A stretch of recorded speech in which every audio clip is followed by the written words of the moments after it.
Ok. Lo que estamos viendo ahí es el famoso juego de la vida. Y tiene unas reglas muy sencillas, y es que cuando cada punto se supone que es un ser, ¿no? Y entonces cuando uno de esos seres está solito, muere. Si tiene dos amiguitos enseguida, vive. Y si tiene tres, se reproduce. Entonces, esas reglas se codifican así haciendo la convolución. Bueno, luego vamos a ver convolución y esto, pero está divertido, o sea, es entretenido ver cómo funcionan esos bichos. Déjame mantenerlo. Ajá, ok, F5.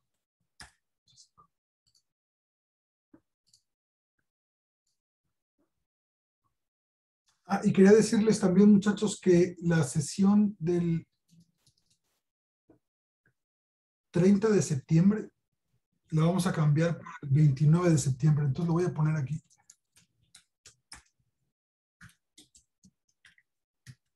La sesión del 30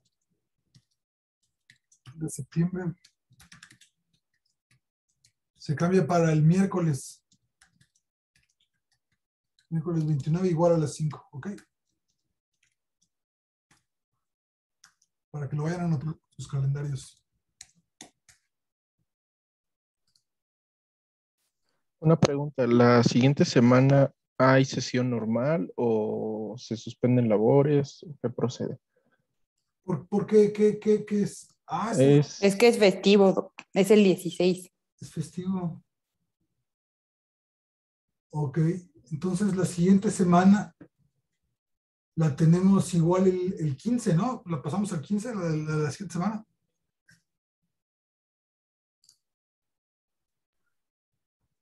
Sí, pasamos la de la siguiente semana para el 15. Entonces, ok, también lo voy a anotar aquí. Entonces, la sesión del 16 se pasa para el 15.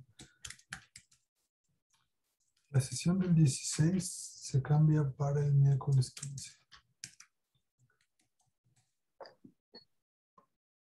Puso 2 veces 15, Doc. Correcto. Para el 14. Perdón, la sesión del 16, porque es 16, ¿verdad? No, sí, exacto.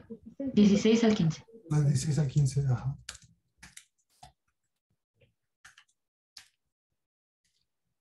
Fíjense, estos bichos interactúan entre ellos bien bonito, porque cuando se juntan muchos, unos mueren, otros se reproducen, entonces generan estas formas que van evolucionando en el tiempo.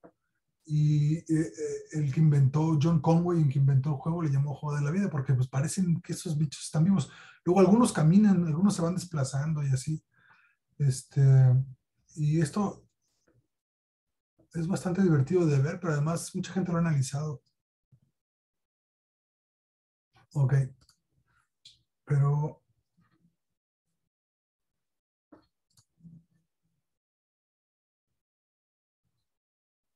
mientras vemos esos bichos, vamos a cargar los datos de alturas. Vamos a continuar esta clase. Esta clase va a ser la última. Vamos rápidos y furiosos. Esta clase va a ser la última. Esperemos que veamos la introducción a la estadística, porque no vamos a ver estadística, estamos nada más introducción a estadística. Y que queremos, ya estamos grabando afirmativo. Sí, estamos. Entonces, ¿se acuerdan que teníamos los datos de, entonces, en Read Table? Déjame tener esto. Ahí está. Con Read Table leíamos un archivo que se llamaba datos, peso, estatura. Que eso tiene que estar en el directorio donde estábamos trabajando. Ok, me voy para allá, cd. PWD, sí, eso quiere decir, luego clases. Y aquí debe vivir, ok. Entonces se llamaba peso, estatura, .xlsx. Esta función leía un archivo de Excel y nos da una tabla de datos. Vamos a ver si eso es cierto. Déjame quitar entonces el juego de la vida, lo voy a comentar. Lo voy a dejar aquí, pero lo voy a comentar. Déjame ver si esto funciona.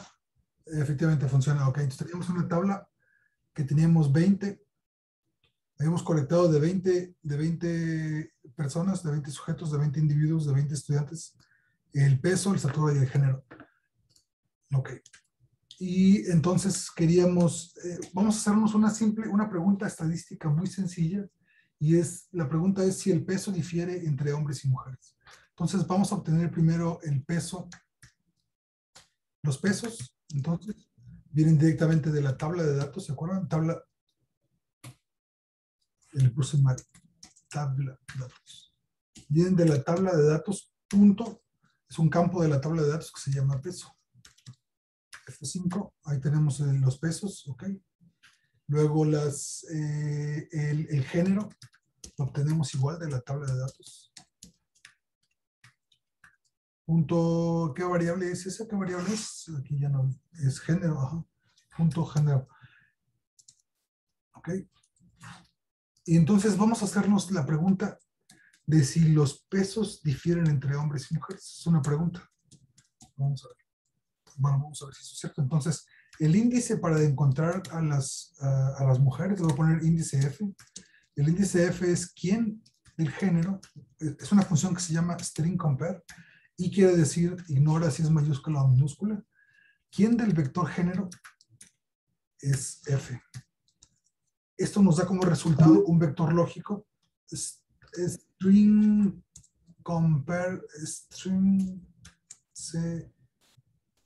CMPI, ¿no? Así, sí, string compare. Ajá. Esto nos da como resultado un vector lógico de índices. Es un vector lógico que vamos a utilizar como índices porque es verdadero cuando el género es F. Contiene el carácter F. Esto quiere decir que contiene el carácter F. Entonces, encontramos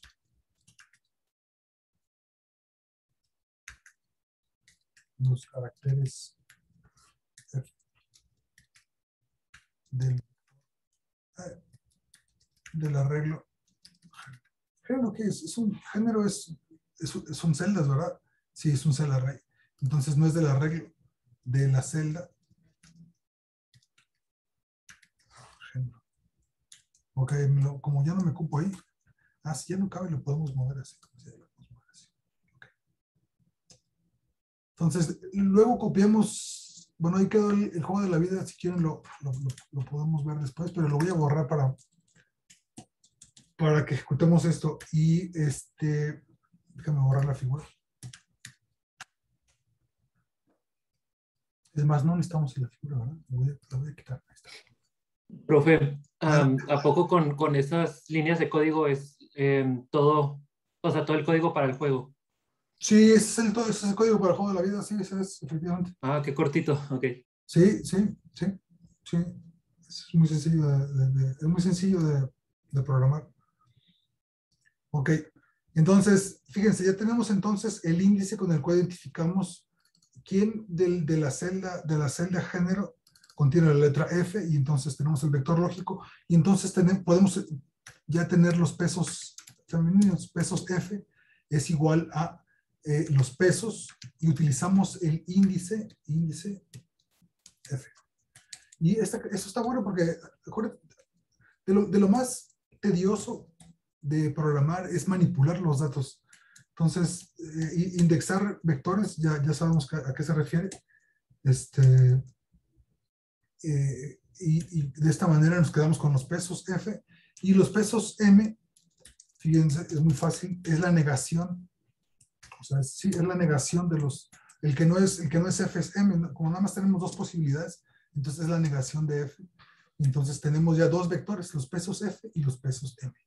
Entonces vamos a hacernos una pregunta muy sencilla, y es si el promedio de los pesos F, bueno, ¿cuál es el promedio de los pesos F? Lo vamos a pintar aquí, y el promedio de los pesos M. Y tenemos que el promedio es 58 contra 74. Y vamos a ver cuál es la diferencia de los promedios. La diferencia de pesos es igual al promedio de los pesos F menos el promedio de los pesos M. ¿Ok? Al revés vamos a ponerle, porque como M pesa más, vamos a hacer que la diferencia, no importa que en realidad, en realidad la diferencia puede ser negativa o positiva, pero vamos a dejarla positiva. Ok, aquí está.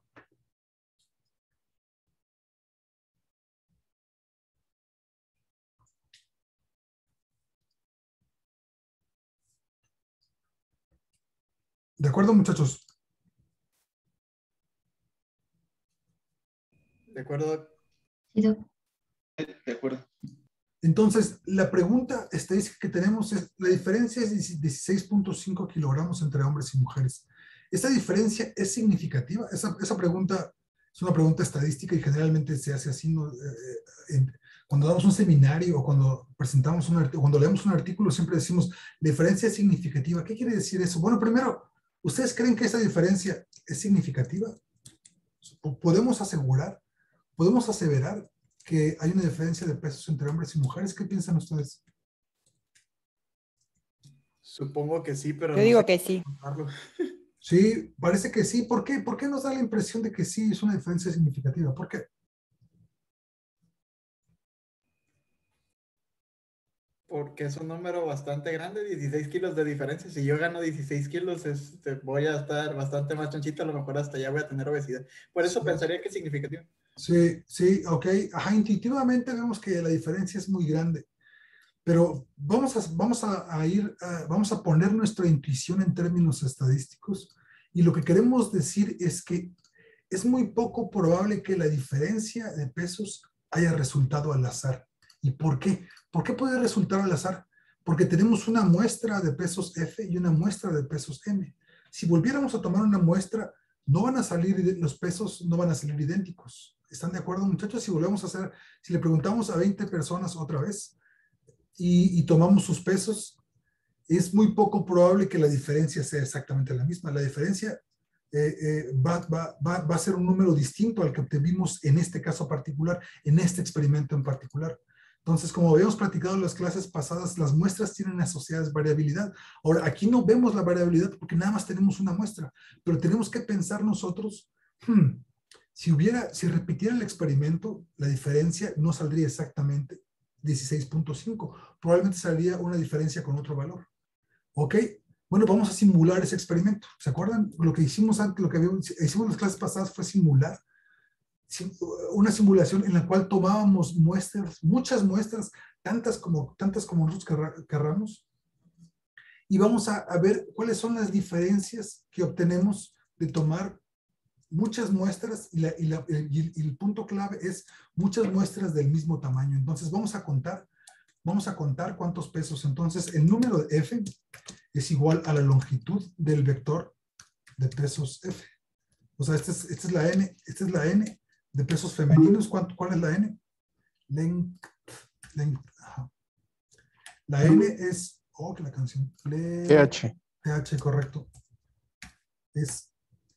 Tenemos 9. La muestra de pesos F es 9. El tamaño de la muestra es 9 y el tamaño de la muestra de pesos M es 11. ¿Ok? Bien. Esto es importante porque lo vamos a utilizar, porque vamos a tomar muestras del mismo tamaño. ¿Se acuerdan que el tamaño dicta qué tanta confianza tenemos en los parámetros que obtenemos de esa muestra, como su promedio, su desviación estándar, etc.? En este caso, el tamaño de la muestra va a influir en qué tanto confiamos en la diferencia que hay entre los pesos. Bueno, eso que estamos platicando, vamos a verlos. Ok, de una vez vamos a hacer un spoiler alert. O sea, lo primero que se nos puede ocurrir es una prueba T. Las pruebas T son ubicuas, siempre se van a encontrar una prueba T. La prueba T es una prueba paramétrica muy utilizada para probar la diferencia entre dos promedios. Entonces, de una vez podemos lanzarnos y vamos a ver qué dice la estadística. ¿Cuál es la diferencia entre pesos M y pesos F? Está con una prueba T. La prueba T nos regresa que sí. Ahora, ¿qué quiere decir que sí? Quiere decir que sí podemos rechazar la hipótesis nula de que las diferencias son cero. ¿Ok? La hipótesis nula, acuérdense, la hipótesis nula es que la diferencia es cero. Entonces, uno quiere decir sí, rechazamos la hipótesis nula y sí, la diferencia es significativa. Ahora, vamos a ponerle más carnita a eso que acabamos de decir. H es si rechazas o no la hipótesis nula. Y P es el valor P, p-value le voy a poner. ¿Ok? La estadística P, y ahorita vamos a ver exactamente qué significa. Luego un intervalo de confianza y luego una cosa que se llama stats. Todo eso nos regresa una prueba T. Entonces vemos que nos regresa la prueba T, F5. ¿Ok? Entonces nos dice que tenemos un p-value muy bajo. Fíjense, es 6.5 por 10 a menos 4, o sea, es 0.006. 0.006. Sí, correcto. Es una diferencia que le llamamos significativa porque generalmente en biología o en neurociencias, en las ciencias de la vida, en las ciencias de las cosas vivas, una P de menor de 0.05 la consideramos significativa, a veces somos muy exigentes, 0.01. No todo el mundo hace esto. Los físicos tienen una cosa que se llama 5 sigma. Tienen un estándar que se llama 5 sigma y ellos no consideran ninguna observación, la consideran confiable si la P no es menor a 5 sigma. Ahora, ¿qué significa eso? Acuérdense, norm CDF era el norm CDF. Un valor de 5. ¿Cuál es la probabilidad de tener un valor mayor o igual a 5? Fíjense, ¿qué número es este? Es 2.86 por 10 a la menos 7. Esto es sigma 5. Esto es lo que, para los físicos, esto es una observación significativa. Ok. Bien, entonces, este es un spoiler alert porque aquí hicimos una prueba T. La prueba T compara si el promedio de dos muestras es una prueba T de muestras independientes. Ok, lo voy a poner aquí entonces. Es un t-test. Of independent samples. Independent samples. Independientes quiere decir que tenemos una muestra de una población y una muestra de una segunda población, en este caso de hombres y mujeres. Las pruebas T pareadas es cuando en el mismo individuo mides un parámetro en dos ocasiones. ¿Okay? Entonces tienes el mismo individuo, está pareado con sí mismo porque en dos ocasiones mediste el mismo valor y quieres comparar los valores entre esos individuos. Sí, adelante. Perdón, es que como le digo, yo no sé mucho de estadística, pero quiero entender, por ejemplo, si yo tengo un grupo control y un grupo donde le apliqué un medicamento, por ejemplo, y le tomo muestra de sangre a uno y le tomo muestra de sangre a otro, ¿esta debería ser independiente o dependiente? O sea, porque en teoría... No, es independiente porque tienes dos grupos, ¿ok? Ok, porque son dos grupos, nada más, aunque en teoría, pues yo los traté de parear por edad, sexo y todo, siguen siendo dos grupos, ¿verdad? Todo, aunque no, sí, está bien que los pares, pero siguen siendo dos grupos. Ahora fíjate, pero puedes medir, por ejemplo, algún parámetro de la sangre, ¿no? La cantidad de glóbulos rojos en la sangre, en un individuo en un estado basal, luego le pones un medicamento y mides otra vez su cantidad de glóbulos rojos. Entonces fíjate cómo tienes casi un experimento parecido, en el que tienes sin tratamiento, o sea, antes y post tratamiento, pero en este caso la medida es en el mismo individuo, entonces tienes una sola población de individuos. Entonces, es una muestra pareada porque puedes comparar el conteo de células de glóbulos rojos antes y después en el mismo individuo. En este caso es pareado, ¿ok? Ok, Doc, ya lo entendí. Bien, entonces si nos regresa el p-value, el intervalo de confianza nos dice en dónde. Fíjense cómo los intervalos de confianza va desde menos 8 hasta menos 25. Quiere decir que la diferencia, ok, otra vez aquí le puse al revés, pesos M y pesos F. Quiere decir que la diferencia, fíjense, la diferencia es 16. Y el intervalo de confianza de esa diferencia está comprendida entre 8 y 25. ¿Qué quiere decir el intervalo de confianza? El intervalo de confianza quiere decir que la verdadera diferencia entre la población de hombres y mujeres probablemente está comprendida con un 95% de confianza entre 8 y 25. Eso es el intervalo de confianza. Ok. Luego, ustedes ven la definición en un libro de estadística, pero bueno, entonces, y la estadística es el parámetro T, los grados de confianza y la desviación estándar de la población conjunta. Ok. Bueno, esa es una prueba T. Ahora vamos a entender qué hace una prueba T. Vamos a entender qué hace una prueba estadística en general. Entonces, vamos a utilizar un for. Vamos a hacer un experimento estadístico, ¿ok? Y vamos a tomar, ¿cuántas muestras queremos tomar? Vamos a repetir el experimento muchas veces, entonces vamos a ponernos muy locos y vamos a tomar 1 por 10 a la 5, son 10,000 muestras, ¿ok? Entonces vámonos desde n igual, hasta 1 a n muestras. Acuérdense que todo lo que pase entre el for y el end, bueno, MATLAB va a repetir los comandos que estén entre el for y el end, tantas veces como valores diferentes de n haya, y en este caso hay valores desde 1 hasta 10,000, o sea, vamos a ejecutar el código que esté entre el for y el end 10,000 veces. Ok, entonces vamos a tomar las muestras vamos a tomar nuevas muestras de muestra F va a provenir de una desviación. Vamos a suponer, esta es una asunción, por eso es estadística paramétrica, vamos a suponer que las muestras provienen de una población que está distribuida de manera normal. Entonces, por eso random n. Random n. ¿Me puede decir qué significa estadística paramétrica? Perdón, es que nunca había oído eso. Sí, estadística paramétrica es justamente esto. Estoy asumiendo que los pesos, cómo se distribuyen los pesos en la población tiene una forma gaussiana. Ah, ok, va. Y que tenga una forma gaussiana quiere decir que tiene una forma que tiene un parámetro, que tiene dos parámetros en este caso. Tiene un promedio y tiene una desviación estándar y tiene una forma normal. Eso quiere decir estadística paramétrica. Si tú no sabes de dónde proviene la muestra, si no sabes la distribución de cuál proviene, entonces utilizamos estadística llamada no paramétrica, en el cual no asumes si es normal o no. ¿Ok? Sí, Doc, gracias. Pero ahorita vamos a utilizar estadística paramétrica. Entonces, random n, aquí estoy asumiendo que la población tiene una distribución gaussiana. Ok. ¿De qué tamaño es random n? Es nf. Ok. Y queremos nf por 1. Fíjense, lo que va a hacer esto es que nos va a dar una muestra de pesos de tamaño 9. Ahora, aquí tienen promedio 0, desviación estándar 1. ¿Se acuerdan? Es la distribución normal estándar. Entonces, para hacer que tengan el promedio y la desviación que tiene nuestra muestra, pues lo multiplicamos por la desviación estándar. No hemos calculado la desviación estándar. La desviación estándar de los pesos F. Ok, lo vamos a calcular aquí. Ok. Y le vamos a sumar el promedio. Lo voy a poner aquí. Así está todo más explícito. Fíjense, le estamos sumando el promedio, lo estamos multiplicando por la desviación estándar y voy a poner una pausa aquí para que veamos qué está haciendo nuestro código. F5. Ok, entonces fíjense, aquí tenemos ya en el primer ciclo, aquí está pausado, MATLAB dice que está en pausa. Los espero muchachos. Y los escucho, ¿no? Para cualquiera que quiera comentar algo, los sigo escuchando.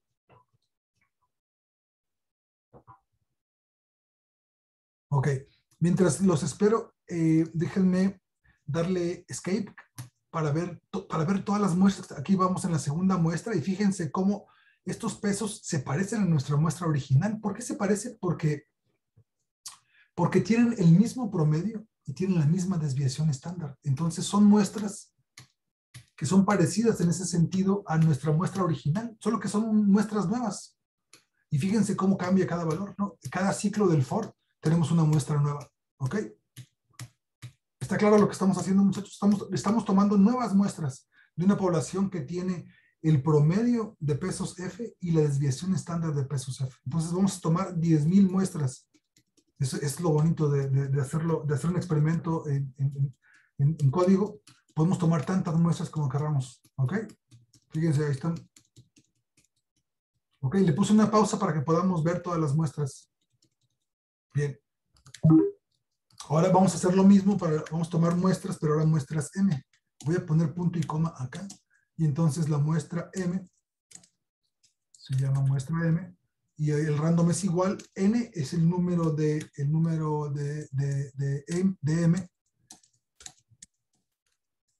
El número de masculinos, los pesos de los masculinos y el peso de los masculinos. Ok, le voy a dar F5. No, voy a poner una pausa otra vez. Y voy a ver ahora los pesos. Fíjense, los pesos ahora son más grandes. El tamaño es 11. Y la desviación estándar tiene la desviación estándar de nuestra muestra. Entonces aquí tenemos 10,000 muestras. Es más, fíjense, vamos a ponernos aquí. Vamos a ver los dos, F5. Ok, tenemos la muestra F y la muestra M. Le doy escape. Tenemos una nueva muestra F, una nueva muestra M. La muestra F tiene el tamaño 9 y la M tiene tamaño 11, ¿correcto? ¿Está claro hasta aquí lo que estamos haciendo? Conceptualmente está claro, estamos tomando nuevas muestras, ¿de acuerdo? ¿O ya los perdí, muchachos? No, de acuerdo, doctor. Oh, sí, Sí, todo bien. Creo que sí la calo. Ok, ahora fíjense lo que vamos a hacer, y esto es lo que está bien bonito.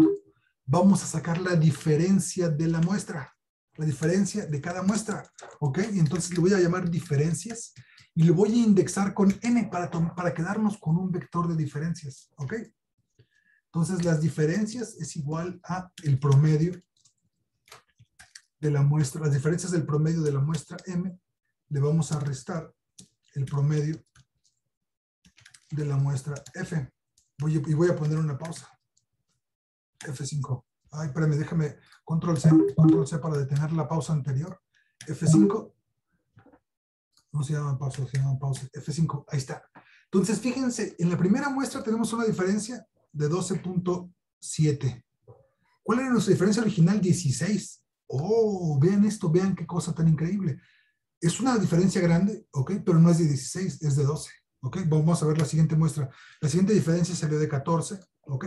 Fíjense cómo diferencias es un vector que va creciendo en cada iteración del for. ¿Por qué? Porque aquí en el renglón 31 le estamos diciendo diferencias y estamos indicando la posición en la cual vamos a guardar esa diferencia. Entonces el vector diferencias va creciendo. De hecho, MATLAB aquí nos está regañando y nos dice, diferencias es un vector que crece con cada iteración. Sí, está bien, MATLAB, eso lo queremos hacer. Ahora se queja, ¿por qué? Porque cuando hacemos crecer, MATLAB no le gusta que los vectores crezcan porque es una razón técnica. Y si quieren se las platico en lo que copiamos. No se las Sería porque ocupa más memoria con cada interacción. Con cada iteración ocupa más memoria, pero no solo eso, sino que como no sabe qué tal, cuando tú le dices, genérame un vector de tal tamaño, de tamaño 10,000, por ejemplo, entonces MATLAB en la memoria RAM se apropia de ese tamaño de memoria para guardar un vector de ese tamaño, ¿ok? Ahora, cuando el vector va creciendo, MATLAB se encuentra físicamente en la memoria, se encuentra con que hay un segmento de memoria que ya está ocupado con el Spotify, o ya está ocupado con el Google Chrome, o ya está ocupado por Zoom, y entonces tiene que mover esos datos hacia otro lado para hacerle espacio, entonces el proceso se vuelve muy lento. Ok, bueno, pero no importa que MATLAB se queje, en este caso no está tan grande, no nos importa mucho. Y entonces luego en la diferencia 3, 7.7, 12, 13, fíjense cómo diferencias ahora contiene la diferencia de cada muestra que estamos tomando. Vamos a la 35, 38, ok, aquí nos vamos a quedar a vivir, entonces mejor le damos control C, le ponemos punto y coma así, le quitamos la pausa y lo ejecutamos. Y tarán, cuando le preguntamos quiénes diferencias, bueno, cuando le preguntamos quién vive, podemos ver que las diferencias es un vector que mide 1 por 10.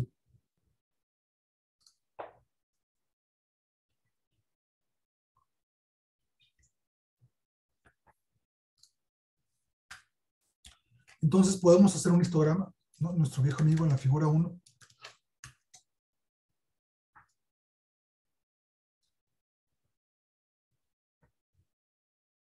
Doctor, una duda. ¿Sí? ¿Por qué los bytes cambian? ¿Es por el tamaño de o bueno, el número o? Sí, o sea, es la cantidad de memoria que ocupan, pues depende del tamaño del vector, claro. Ajá. Pues fíjate cómo el vector que mide 20 por 1, pues tiene 2,000 bytes, pero este de 10,000 tiene 800,000 bytes. Sí, es por el tamaño del vector. Ok. Gracias. Entonces podemos crashear nuestra computadora fácilmente si hacemos un vector gigantesco, ¿no? Si hacemos un vector que ocupa toda nuestra memoria, la computadora va a crashear. O a veces no crashea, creo que a veces MATLAB te dice, ya me quedé sin memoria, no puedo generar este vector porque me quedo sin memoria. La computadora no tiene suficiente memoria. ¿Hacemos eso? No hacemos eso porque si se crashea vamos a tener que iniciar la sesión, va a ser un desastre. Ok, entonces no nos arriesguemos.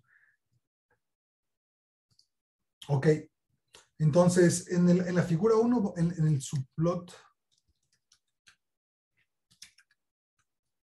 211, vamos a hacer un histograma.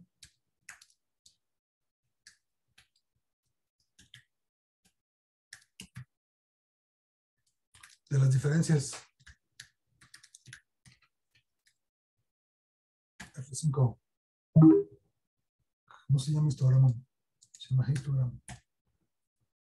Ok, y voy a esta figura, la voy a poner aquí. Ajá, ahí está. Y entonces vean, entonces vamos a ponerle las etiquetas. En el eje X tenemos la diferencia de pesos. Diferencia de pesos F. No, M menos F. Y la diferencia está medida en kilogramos, ¿no? Sí, kilogramos. Aquí, Doc, como si la entendí bien de la otra clase, aunque fuera una distribución exponencial y no fuera una distribución normal la de pesos, el promedio de el promedio de esto va a tender a ser una distribución normal, ¿no? El promedio de el promedio de las diferencias va a tender a ser una distribución normal, correcto. Sí.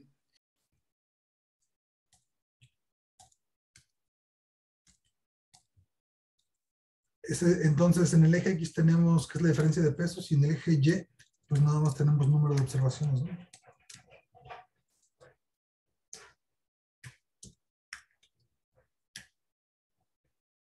Ok. Ahí está. El título también sí nos gusta poner títulos. El título es diferencia de pesos. Abajo dice diferencia de pesos también, pero bueno, queremos. Y luego le queremos quitar el box. Acuérdense que no nos gustaba que tuviera líneas allá arriba. Se ve más bonito sin líneas, ¿no? Sí, así. Okay. Bien, los escucho, muchachos. Entonces, fíjense lo que acabamos de ver. Lo que tenemos aquí es cómo se distribuyen las diferencias de haber tomado 10,000 muestras del mismo tamaño que nuestra muestra original. Nada más que en cada iteración es una muestra nueva, por eso el generador de números al azar. ¿Okay? En cada iteración tenemos una muestra nueva y sacamos la diferencia, y esa es la distribución de la diferencia de pesos. Entonces, fíjense cómo está centrada. Obviamente está centrada, no obviamente, pero de manera esperada, está centrada en la diferencia original. ¿Cuál es la diferencia original? 16.5, y vamos a ver cuál es el promedio de las diferencias, fíjense. Min diferencias. ¿Qué cosa tan? ¿Ven eso, muchachos? El promedio de las diferencias es 16.55 y la diferencia original de nuestros datos es 16.54 y ese es 16.55. Ahora, no tenemos por qué sorprendernos. ¿Por qué? Porque las muestras tienen el mismo promedio y la misma distribución que nuestra muestra original. ¿Ok? Aquí en el histograma vamos a ponerle que así, los bines, ¿se acuerdan los bines? Y los bines queremos que vayan desde 0 hasta 30. Vámonos de 0.5 en 0.5.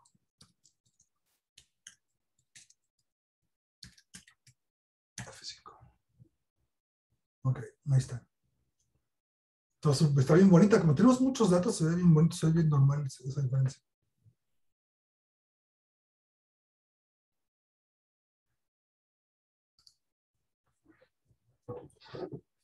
¿De acuerdo, muchachos? Sí, de acuerdo. Ok. Entonces, fíjense lo que vamos a hacer. Fíjense lo que vamos a hacer. Lo que vamos a hacer a continuación es una cosa extremadamente sencilla, pero hermosa. Vamos a generar la hipótesis nula. ¿La hipótesis nula cuál es? La hipótesis nula es que no hay diferencia entre el peso de hombres y mujeres. Cuando no hay diferencia, el promedio de la diferencia entonces es ¿qué? ¿Qué valor tiene el promedio de la? Cero. Tiene 0. Entonces vamos a generar la hipótesis nula, muchachos. Pero una cosa es que leerla en el libro de texto y otra cosa es, yo lo vi en el contó, la distribución de la hipótesis nula. Vamos a llamarle null H. Null H está bien bonito porque además suena como knowledge. Es como un juego de palabras, ¿ok? La distribución del null H, de la hipótesis nula, son las diferencias, fíjense, menos el promedio de las diferencias. ¿De acuerdo? Y entonces en el subplot 212 vamos a graficar el histograma de la hipótesis nula.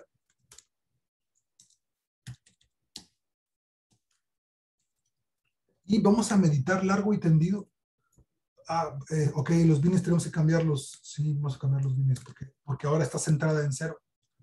Los bienes queremos que vayan de, ¿qué? De menos 15 a 15, correcto. De menos 15. Auxilio. De menos 15 a 15.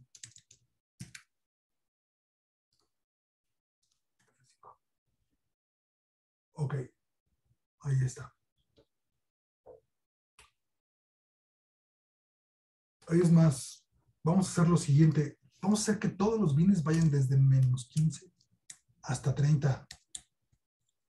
Y así los dos ejes, así compartimos los ejes. Y lo que vemos es que nada, aquí entonces el título.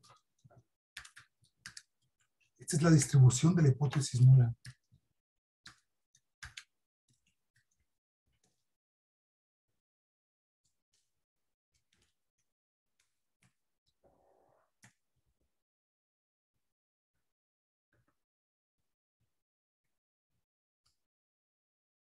Los espero, muchachos, hasta que me digan que todos tienen esta gráfica.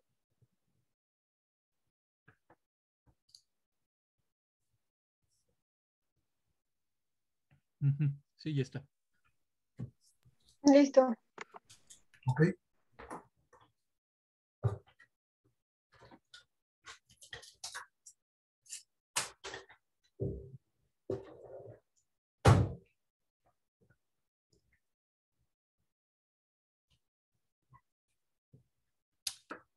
Ahora, ¿por qué le llevamos a esto hipótesis nula? Fíjense por qué le llamamos hipótesis nula, porque al haberle restado el promedio, yo sé que esta distribución está centrada en 0. O sea, yo sé que aquí el promedio de las diferencias es 0, pero entonces puedo ver la variabilidad alrededor de 0, ¿ok? Como las muestras, como la diferencia varía entre una muestra y otra, yo puedo ver la variabilidad asociada a las muestras, ¿ok? Entonces, fíjense cómo a veces hay diferencias de hasta 10 kilos, ¿ok? Aunque el promedio de la diferencia es 0, por puro azar, a veces la diferencia llega a ser hasta 10 kilos. Ahora, ¿eso es muy probable o es poco probable? Es poco probable. Es poco probable que la diferencia sea mayor o igual a 10. Es el área bajo la curva arriba de 10. Es un área muy pequeñita, pero no es 0. ¿Ok? No es 0. Ahora, fíjense lo que vamos a hacer. Aquí mismo, en este histograma, le voy a decir hold on, y voy a graficar una línea que indica la diferencia que nosotros obtuvimos de nuestra muestra, que es la diferencia, ¿cómo se llamaba? Diferencia de pesos, diferencia de pesos era la diferencia de nuestra muestra, no de las 10,000 que tomamos, sino la diferencia de nuestra. Entonces, está centrada, la X está centrada, acuérdense, es X1, Y1 y X2, Y2, entonces la diferencia es esta. Y vamos a utilizar esto que se llama Y-line. Vamos a pintar una línea roja y vamos a decirle que sea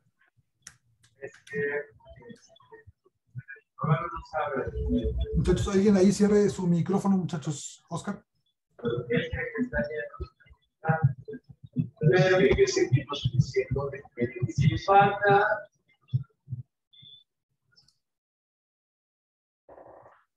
Ok, fíjense en esto, muchachos.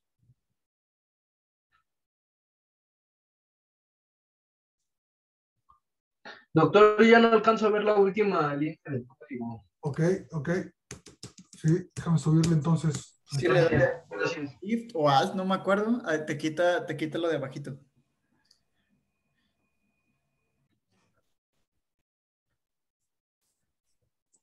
Gracias. Doctor, a mí se me sobrelapa en el subplot 2 una misma gráfica. O sea, se me hacen como dos gráficas. Ok. Aquí en la figura 1 dile CLF, sí. Para borrar para volver a generar la figura de nuevo. Me equivoqué en la Listo, línea. gracias. Sí, me equivoqué en la línea 55. Sí, que puse un punto. Doc, una pregunta. Adelante. Es que he estado tratando de descifrarlo, pero no encuentro. Desde que pusimos lo de muestra F, Ajá. igual a ¿qué era? y que le estábamos poniendo pausa, me salía Sí. todo bien, ¿no? Sí, Y ahora o sea, MATLAB sigue diciendo que está en pausa en la parte de hasta abajo, ve que viene sí, así como que sí, te avisa. sí, sí, Ya sí. le borré, ya no encuentro ninguna pausa y, o sea, no Fíjate, sé qué pasa. fíjate, sí, es que si está en pausa y lo vuelves a correr, entonces cuando quitas la primera pausa se ejecuta la segunda pausa. Entonces, dale clic en la ventana de comandos y dale control C muchas veces. ¿Control C? Control C, ponte en la ventana de comandos, dale control C muchas veces Ah, ya, ok, creo que hasta ya. que ya deje de estar en pausa y ya borras todas tus pausas. Ah, ya me salió, ya están mis gráficas aquí. Ok, Gracias. sí, sí. Doc, a mí la distribución nula no me sale, o sea, cuando pongo distribución null H, Ajá, pongo el comando, bueno, en la ventana de comandos pongo que me busque cómo se pone distribución null H y me ajá. dice que lo ponga con solo una L y luego lo pongo ya en mi script y no me ejecuta nada, o sea, con ninguna forma, ni con doble L ni con una L. Ok, bueno, aquí, fíjate, aquí lo definimos en el renglón 41 y es esta, la distribución de la Ah, hipótesis ya, nula. La distribución de la ok. hipótesis nula es igual a las diferencias menos el promedio de las diferencias. De esa manera, la curva de abajo, el histograma de abajo es igual al de arriba, nada más que está centrado en cero. ¿Ok? Ajá, Al, ok, sí.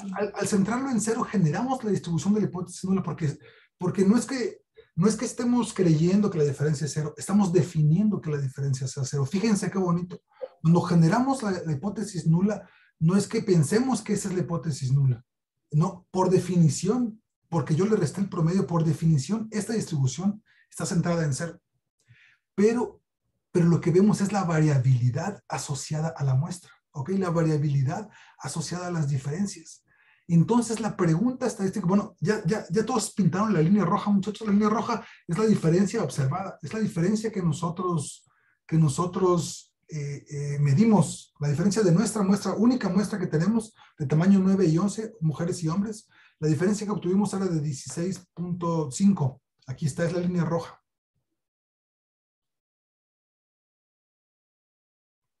Los voy a esperar porque tenemos que discutir y hablar largo y tendido de esta gráfica. Doc, perdón. ¿Sí? Adelante. Perdón, discúlpeme, Doc.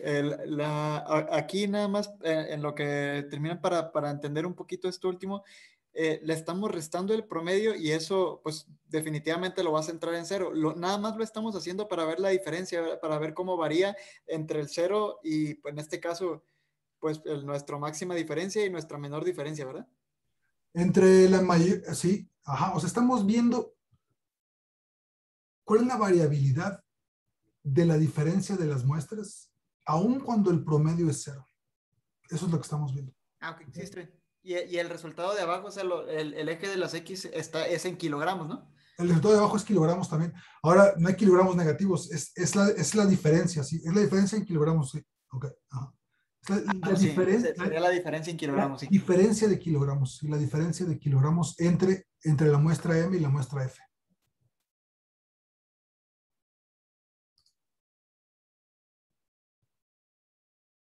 Ok, los sigo escuchando y los espero, muchachos. Es fundamental que tengamos esta gráfica.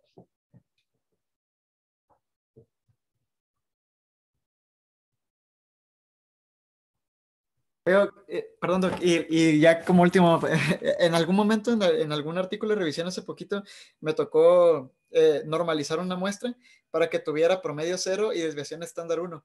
Y no entendí muy bien qué estaba haciendo en ese momento. Pero entonces aquí, si le resto el promedio, con eso la centro en 0, ¿verdad? Eso es lo que estaba haciendo básicamente. Sí, las entras en 0, ajá. Y la desviación estándar 1, pues lo vuelven a la distribución normal, ¿no? Y luego cuando lo divides entre la desviación estándar, sí. Entonces ahora por definición la desviación estándar es 1 y entonces tienes una distribución normal estándar o lo que se llama también puntaje Z o lo que se llama normalizar los datos, ¿no? Sí, y ahí ok, ya entendí muy bien lo de restar el promedio, no entiendo muy bien lo de dividir entre desviación estándar, pero ahí ya por lo menos entendí algo más. No, si divides acuérdate, o sea, fíjate, aquí la desviación estándar, ¿qué desviación estándar tiene esto?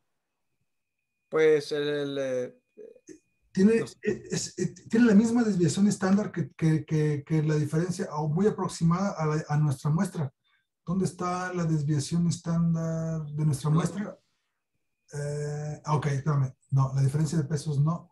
Fíjate, las diferencias tienen una desviación estándar de como 8 puntos y tantos. Okay, de 3 está bien. Sí. Tienen esta distribución estándar, esta desviación estándar. Entonces, si yo lo divido entre las desviaciones estándar, entonces la desviación estándar va a ser 1. O sea, si la distribución nula la quiero poner en puntaje Z, lo que hago es esto. No lo hagan, muchachos, no me lo voy a poner para que lo veamos. Entre la desviación estándar.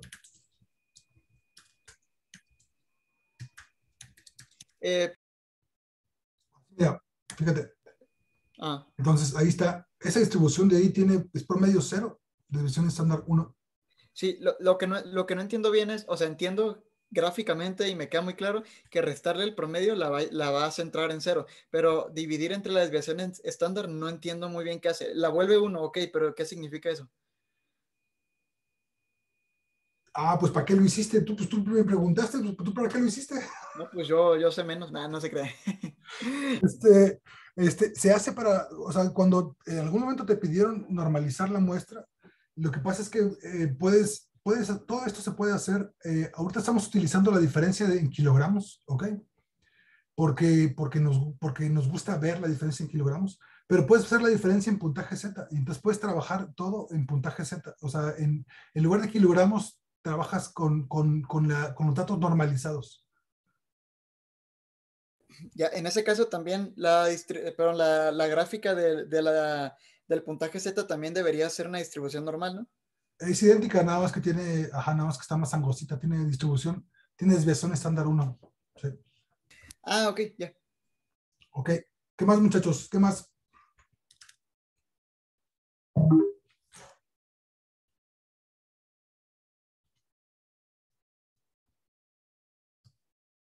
Ok, ¿listos? Sí, doctor. Sí, listo. Bien, bien. ¿Alguien que no esté listo, que tenga algún error? Díganme qué error les marca, muchachos, les ayudo. ¿Qué error les dice?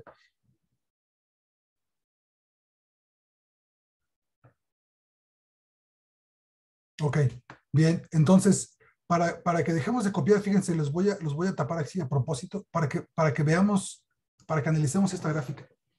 Entonces, arriba, ahora escúchenme, dejen de escribir, muchachos, y escuchen lo que vamos a platicar ahora.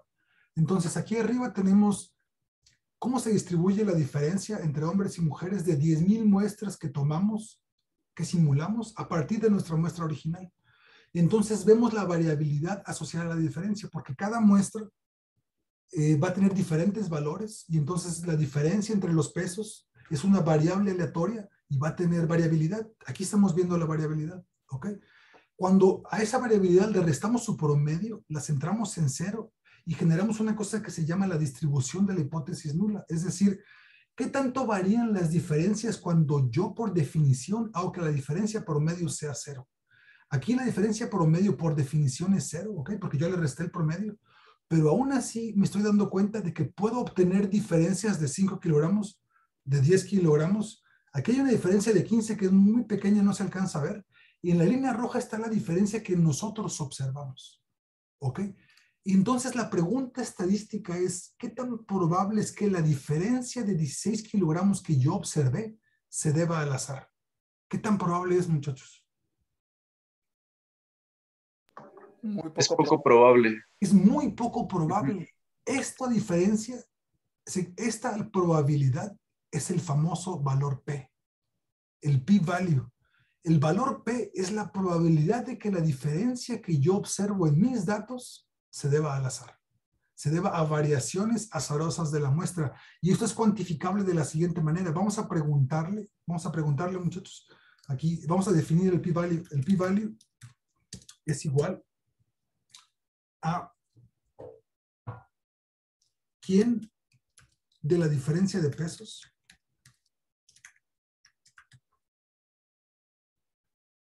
¿quién de la hipótesis nula? Aquí ya lo tengo. ¿Quién de la hipótesis nula es mayor o igual a la diferencia de pesos que yo obtuve. ¿Ok? Esto me va a generar un vector de ceros y unos. Lo voy a sumar para ver cuántos sobrepasaron. Primero, antes del p-value, lo voy a sumar. ¿Y cuántos salieron? Ninguno superó. Ok. Entonces, la probabilidad es por lo menos 1 sobre 10,000. Si hicimos 10,000 muestras, es 1 sobre 10,000. Entonces, esto lo voy a poner como, esto lo voy a dividir entre el número de muestras. O sea, entre el número de muestras es 10,000, ¿ok? 10,000. Sí. Entonces, el número de veces que yo observo valores mayores o iguales a 16, lo divido entre el número de muestras, entre el número de experimentos que yo hice, y eso me va a dar el p-value. O sea, el área bajo la curva que está a la derecha de la línea roja. Y no hay ninguna. No hay ninguna. O sea, la probabilidad de que salga al azar es por lo menos 1 sobre 10,000. ¿Ok? Es menor a 1 sobre 10,000. Yo hice la cosa es que ya no copié todos sus datos, entonces yo tengo un poquito menos de muestra. Entonces aquí a mí me salen 33. ¿Cómo interpreto eso? Ahora 33, divídelo entre el número de muestras, divídelo entre 10,000. Entre 10,000, pues. Ajá. ¿Y qué valor te sale? 33 entre 10,000. Te va a salir un valor muy, muy pequeño. ¿Ok? 33 entre 1 por 10 a la 5. 0.0033, o sea, es 0.33%, ¿verdad? No, como 0.33%. 0.0033. Sí, por eso. Por 100 es 0.33%. Es 0.30, es punto, ajá, sí, pero la probabilidad, pero no lo queremos convertir en porcentajes, nos queremos quedar con la probabilidad. Y la probabilidad es 0.0, espérate, es 0.003, ¿sí? Sí, 0.0033. Ok, entonces, esa es la probabilidad de que la diferencia que tú observaste se deba al azar. Ahora, ¿tú qué crees esa probabilidad? ¿Cómo la ves? ¿Baja o alta? Pues muy baja. Es suficientemente baja como para que rechacemos la hipótesis nula. ¿Ok?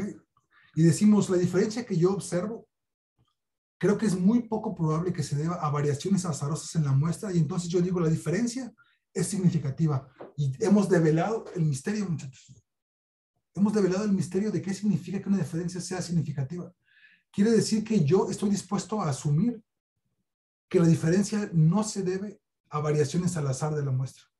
¿Ok? ¿Tiene sentido lo que acabo de decir? Doctor, entonces podríamos decir que el valor P es cuál es la probabilidad de agarrar un valor de la muestra de la distribución de la hipótesis nula que sea mayor a la que nosotros obtuvimos. El valor P es cuál es la probabilidad de que la diferencia que yo observo provenga de variaciones azarosas en la muestra. Ese es el valor, esa es la definición del valor P. Ahora fíjense, en este caso salió 0, bueno, a su compañero le salió 33 porque tiene una diferencia menor. Entonces vamos a hacer una diferencia menor. Vamos a hacer que la diferencia de pesos, en lugar de la que observamos, que fue de 17, vamos a hacer que sea de 10. Vamos a suponer que observamos una diferencia entre hombres y mujeres de 10 kilogramos. Y entonces, fíjense, ahora el p-value es parecido al de su compañero, es 0.034. ¿Ok? Una diferencia de 10 es posible observarla al azar. De hecho, la observamos ¿cuántas veces? 34 veces. La observamos 34 veces. Pero sigue siendo muy pequeña. Fíjense cómo es menor el valor que comúnmente se acepta como significativo en los artículos. Es 0.05 o 0.01.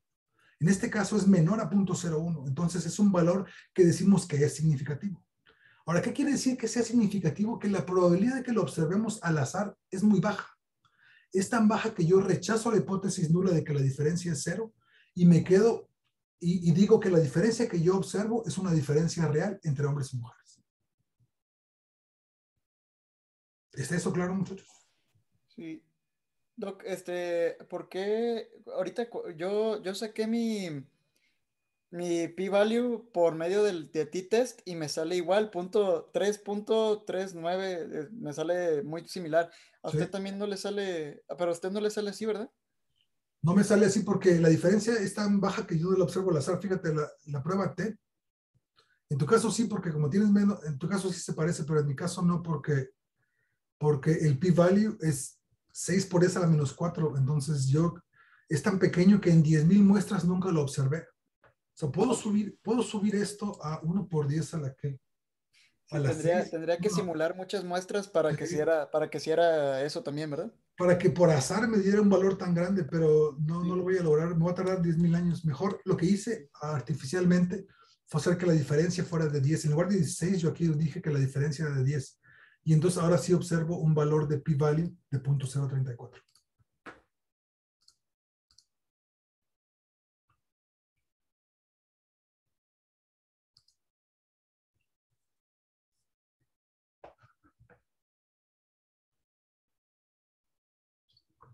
Entonces necesito que me digan qué piensan al respecto.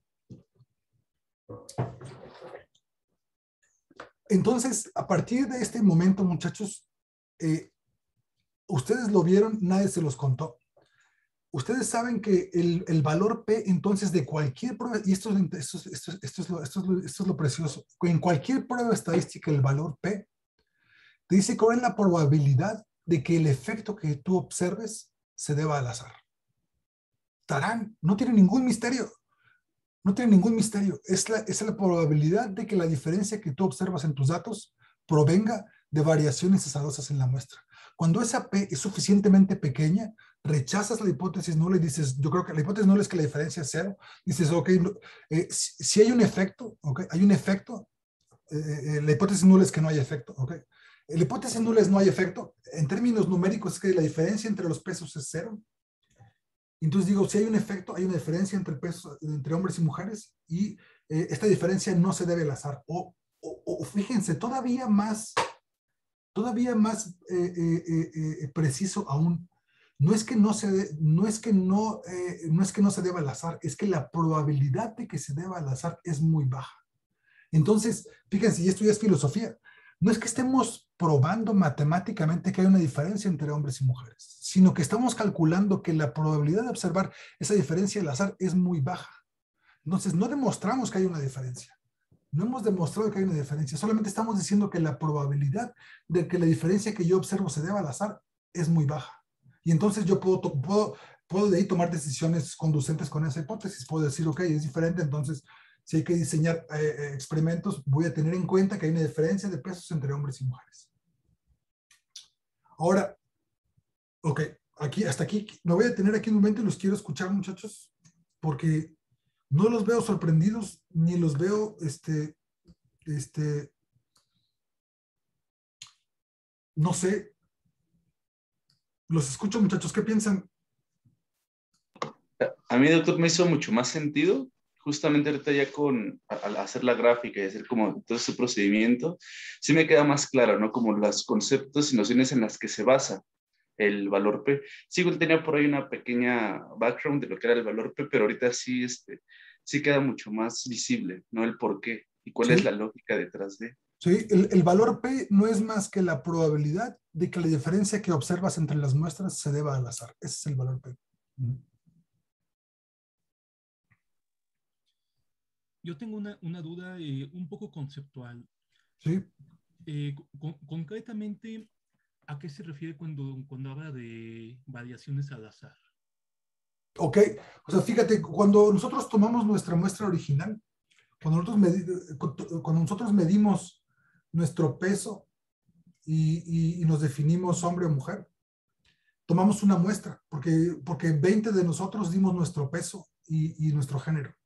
Esa es una muestra, ¿ok? Es una muestra de tamaño 20, ¿de acuerdo? Pero si ustedes repiten el experimento y toman otra muestra de tamaño 20, los pesos van a ser diferentes. Aun cuando provengan de la misma población de estudiantes de la clase de MATLAB, bueno, si vamos a la clase de Python y repetimos el experimento de la clase de Python, hay una clase de Python, no sé si es simultánea a la nuestra, pero se está dando en este mismo semestre. Si vamos a la clase de Python, repetimos el experimento, los resultados que obtengan allá no van a ser idénticos a los nuestros. ¿Te fijas? Porque van a ser 20 personas diferentes que van a pesar diferente. Es muy probable que haya una diferencia también entre hombres y mujeres, pero esa diferencia no va a ser 16.5 como en nuestro caso. entonces quiere decir que todas las muestras tienen asociadas variabilidad. Si repites el experimento, no te va a salir idéntico, te va a salir diferente. La función de este for es repetir el experimento 10,000 veces para poder ver la variabilidad asociada a la diferencia entre los promedios. No sé si esa respuesta fue satisfactoria. Ya, sí, o sea, se refiere simplemente como a ir tomando como muestras, digamos, hechas al azar. Es tomar nuevas muestras. Ajá, lo interesante es que las muestras tienen el mismo promedio y la misma desviación estándar que nuestra muestra original. O sea, esta es una simulación. ¿Ok? Es una simulación de 1 por 10 a la 5 muestras de tamaño 9 y 11.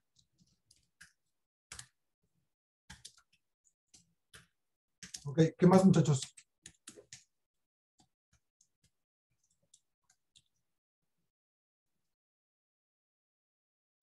Entonces, por ejemplo, algo que observé es que, imaginando ya como utilizando MATLAB, ¿no?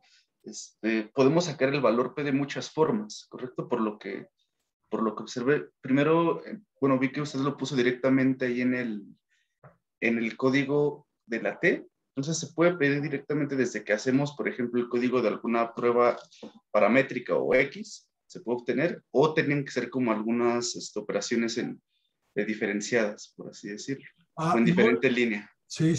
No. Lo bonito de todas las pruebas de MATLAB es que todas te regresan el valor P. O sea, todas te regresan el valor P. Absolutamente todas, paramétricas. No, cualquier prueba estadística te regresa el valor P. Ok. Sí. Ahorita lo podemos ver. Ahorita lo vemos, muchachos. Ok. Entonces, ¿está claro, muchachos? Entonces, ahora sí. Si me los encuentro en su examen de maestría y les pregunto qué significa el valor P y no me pueden decir qué significa el valor P, no van a pasar la maestría, o los que están en el doctorado, ¿ok? Entonces, necesito que me digan que sí está claro qué significa el valor P y por qué decimos que una diferencia es significativa cuando la P es muy bajita, es menor a 0.05 o menor a 0.01. ¿Está claro eso, muchachos? O sea, ¿fui lo suficientemente claro? Sí, doctor. Sí, doctor, bastante.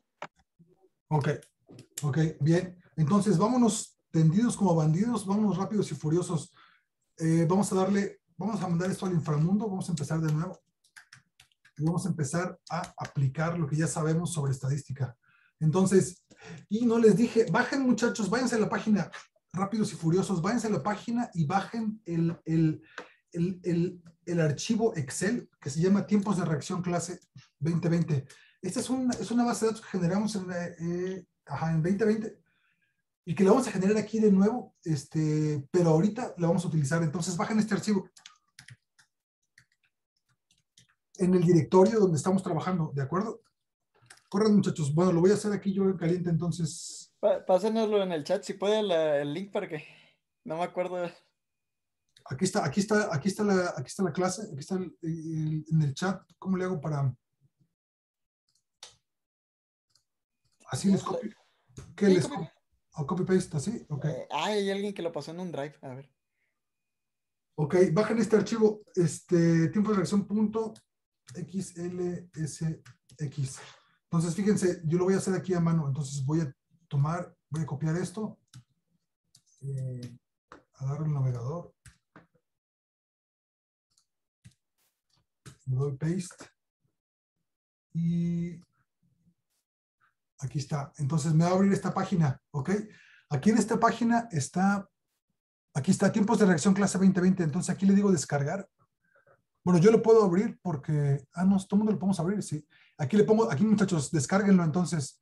Y me lo va a descargar. A mí me lo descargó automáticamente en la ventana, en la carpeta de descargas, lo cual yo tengo que moverlo de ahí, ¿de acuerdo? Muévanlo, muchachos, muévanlo todos. Entonces aquí en los downloads, aquí está el archivo, tiempos de reacción clase. Entonces lo copio y lo voy a pegar a clases, aquí, entonces copy paste.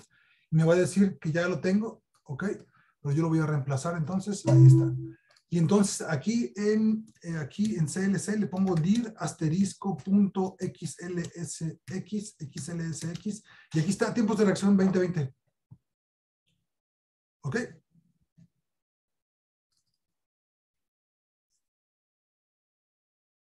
Sí, ya lo importé.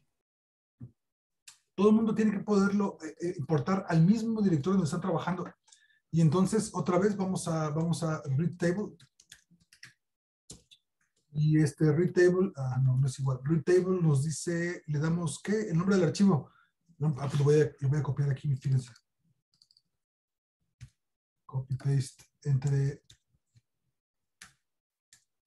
estos apóstrofes o comillas también se podía. Y entonces la tabla de datos es esto. Puedo ponerle, ya le puse return, sí, ya está return. Okay. F5, read table, base en mayúscula, F5, ok, ahí está. Entonces aquí tengo la tabla, fíjense, es una tabla de datos, ok. Si la tabla es muy grande, como efectivamente lo es, hay un comando que se llama head. Sí, se llama head. O se llama header. Aquí está, sí se llama head, ok, entonces punto y coma. Y nos da los primeros 8 elementos de la tabla, aquí está. Entonces, fíjense cómo es una tabla en la que la segunda columna es tiempos de reacción. Es un experimento muy sencillo en el que ponemos un estímulo después de una pausa que es variable, porque si el estímulo que le pones aparece siempre después de un segundo, entonces puedes reaccionar, puedes adelantar, ok. Entonces no mides tiempos de reacción, sino mides qué tanto te sincronizas, ok, no importa.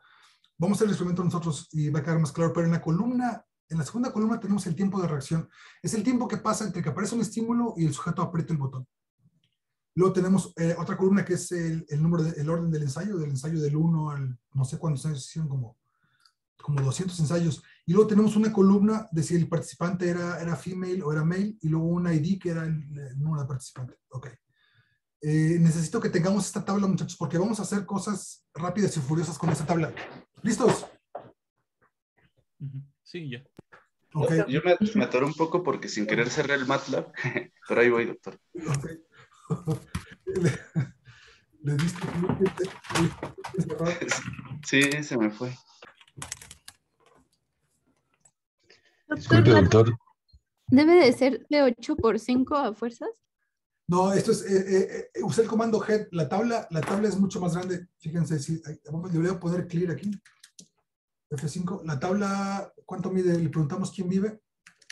Es que a mí me sale 4800 por 5. Exactamente, la tabla es de 4800. Esto que le puse head es nada más para ver el encabezado, porque si no le pones, si no vemos el encabezado, fíjate, sin esto, tenemos que ver la tabla a mano, o sea, tienes que irte tú a mano a ver hasta arriba el encabezado. Ok. Perfecto. Head nada más es muéstrame el encabezado. Gracias. Pero la tabla efectivamente mide, como tú dices, 4800. Aquí está. Doctor, ¿dónde encuentro la tabla? ¿Ya bajaste el archivo? No. No, lo voy a bajar. Sí, está aquí en la página. Ya cerré, ya lo cerré. Ok. Está en esta dirección. Aquí está este archivo, tiempos de reacción clase XLSX. De donde bajamos los mismos ejes. Sí, de donde hemos bajado otros archivos, ajá, hay que bajarlo y guardarlo en el mismo directorio donde estamos trabajando. Sí, ya adelante sí sé cómo es. Gracias, doctor. Ok, sí, entonces con dir XLS debemos poder ver el archivo que está en este directorio y luego con esto lo leemos en tabla de datos y luego con esto vemos el encabezado de esa tabla.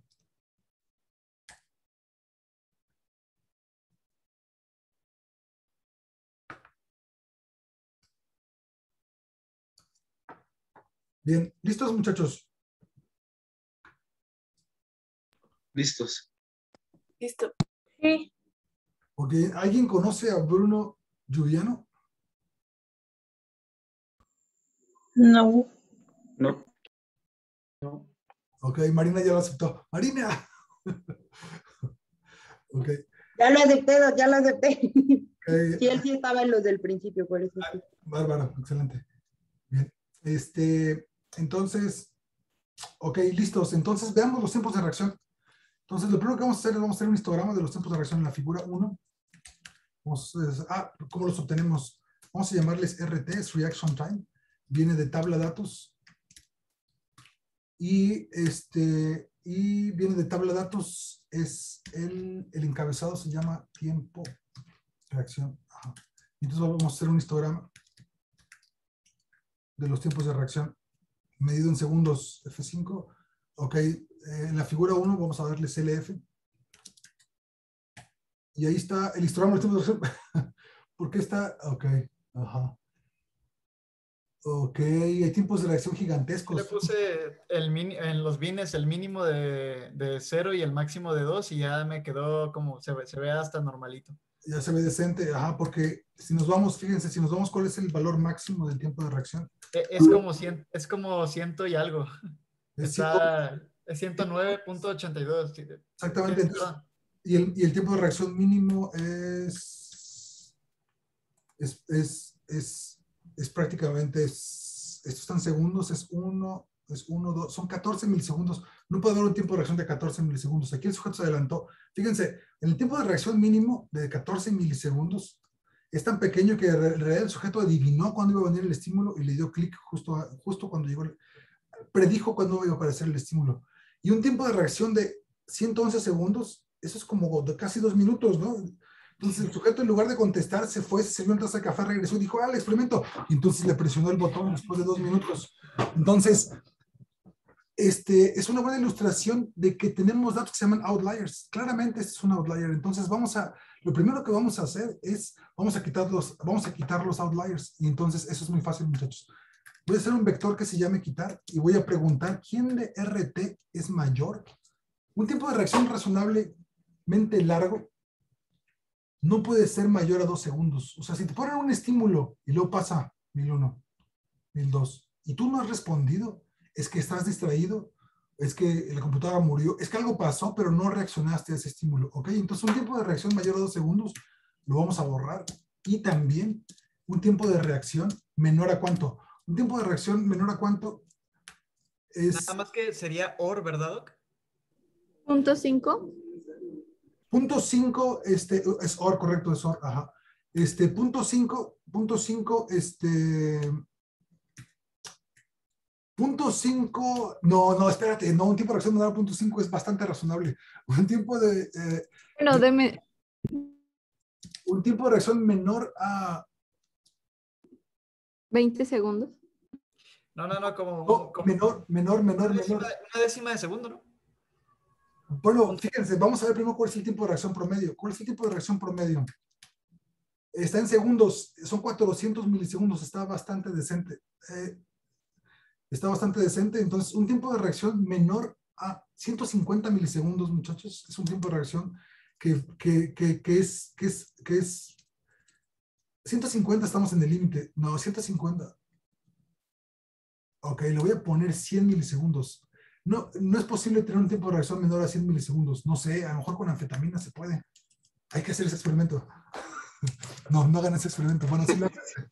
Ok, pero los tiempos de reacciones andan generalmente arriba de 200 milisegundos. Entonces vamos a quitar los menores a 100 milisegundos y los mayores a 2 segundos. Entonces aquí vamos a quitar los outliers.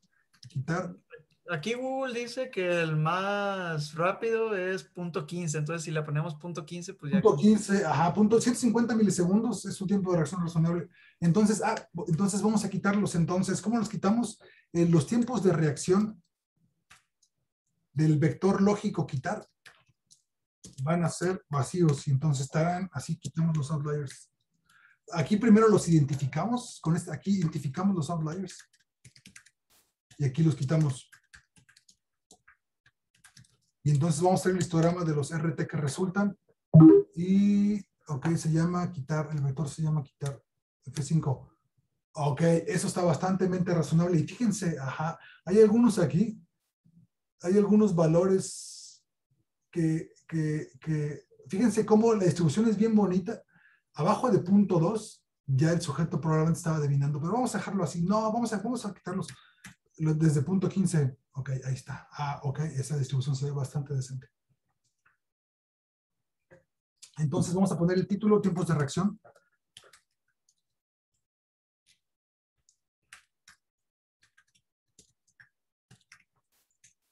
El eje X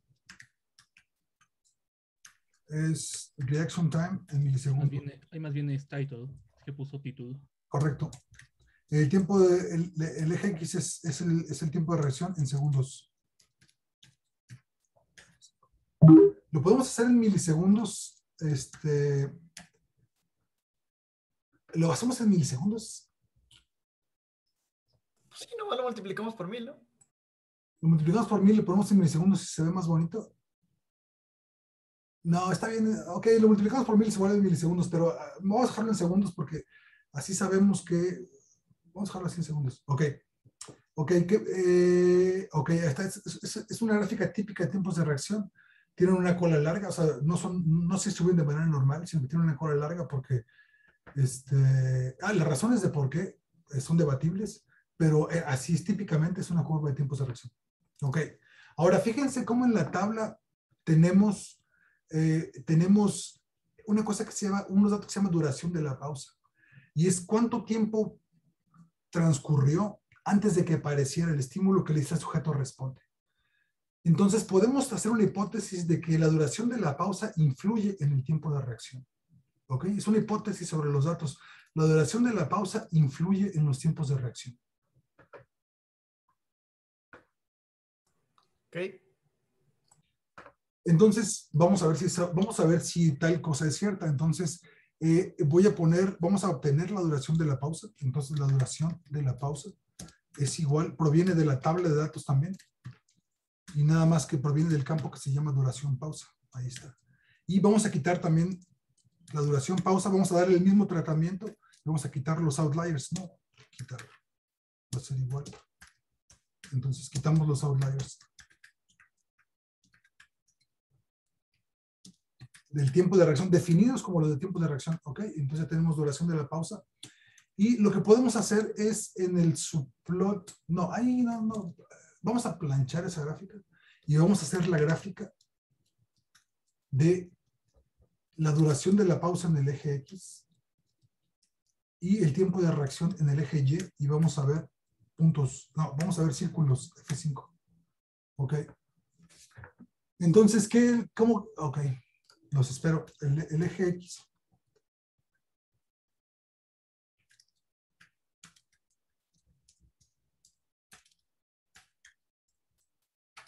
Es la duración de la pausa.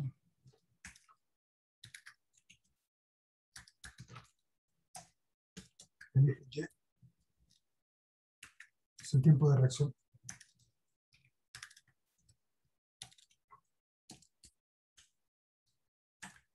¿Cómo ven, muchachos?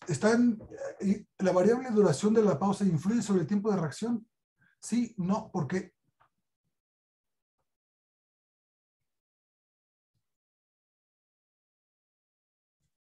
Está bonito, aquí tenemos una cantidad de datos enorme. Tenemos 4,800 datos. Bueno, quitamos unos cuantos outliers. ¿Cuántos quitamos? Fíjense, ¿cuántos datos quitamos? Esto lo tienen que reportar en los artículos. No pueden quitar outliers así nomás como así porque, este dato no me gustó, lo voy a quitar. Tienen que justificar, en este caso justificar, y diríamos que tiempos de reacciones menores a 0.15 indican que el sujeto se adelantó, predijo el estímulo, no reaccionó a él, lo predijo, y tiempos más largos es que estaba muy distraído. Y quitamos 107 datos de 4,800, ¿qué porcentaje es?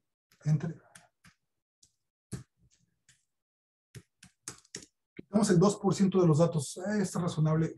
A veces, de hecho, en muchas ocasiones, por default, tú dices, voy a quitar el 1% más alto y 1% más bajo de mis datos y los voy a tirar porque probablemente son outliers. Ok, entonces estamos siendo conservadores, quitamos muy poquitos datos. Ok, ahora, ¿qué piensan, muchachos? ¿La duración de la pausa influye en el tiempo de reacción o no? Pareciera que no. No. ¿Por qué no? ¿Por qué? ¿Por qué les parece que no? Pues Por la no hay distribución. una relación. Sí, no hay una relación, o sea, si aumenta la pausa, pues no vemos que aumente el tiempo de reacción ni que disminuya. Ok, sí, concuerdo con ustedes en que los tiempos de reacción se ven bastante planitos en función de la duración de la pausa. Pero afortunadamente... Ahí la correlación sería prácticamente cero. La pendiente pues sería prácticamente cero. La pendiente sería cero, exactamente. La pendiente prácticamente sería cero, ¿ok? Eso es a ojo de buen cubero. Ahora, esta es una pregunta estadística, ¿ok? Es una pregunta estadística que podemos contestar en un renglón con el coeficiente de correlación, muchachos. Corcoef, coeficiente de correlación. El coeficiente de correlación entre el tiempo de reacción y la duración de la pausa.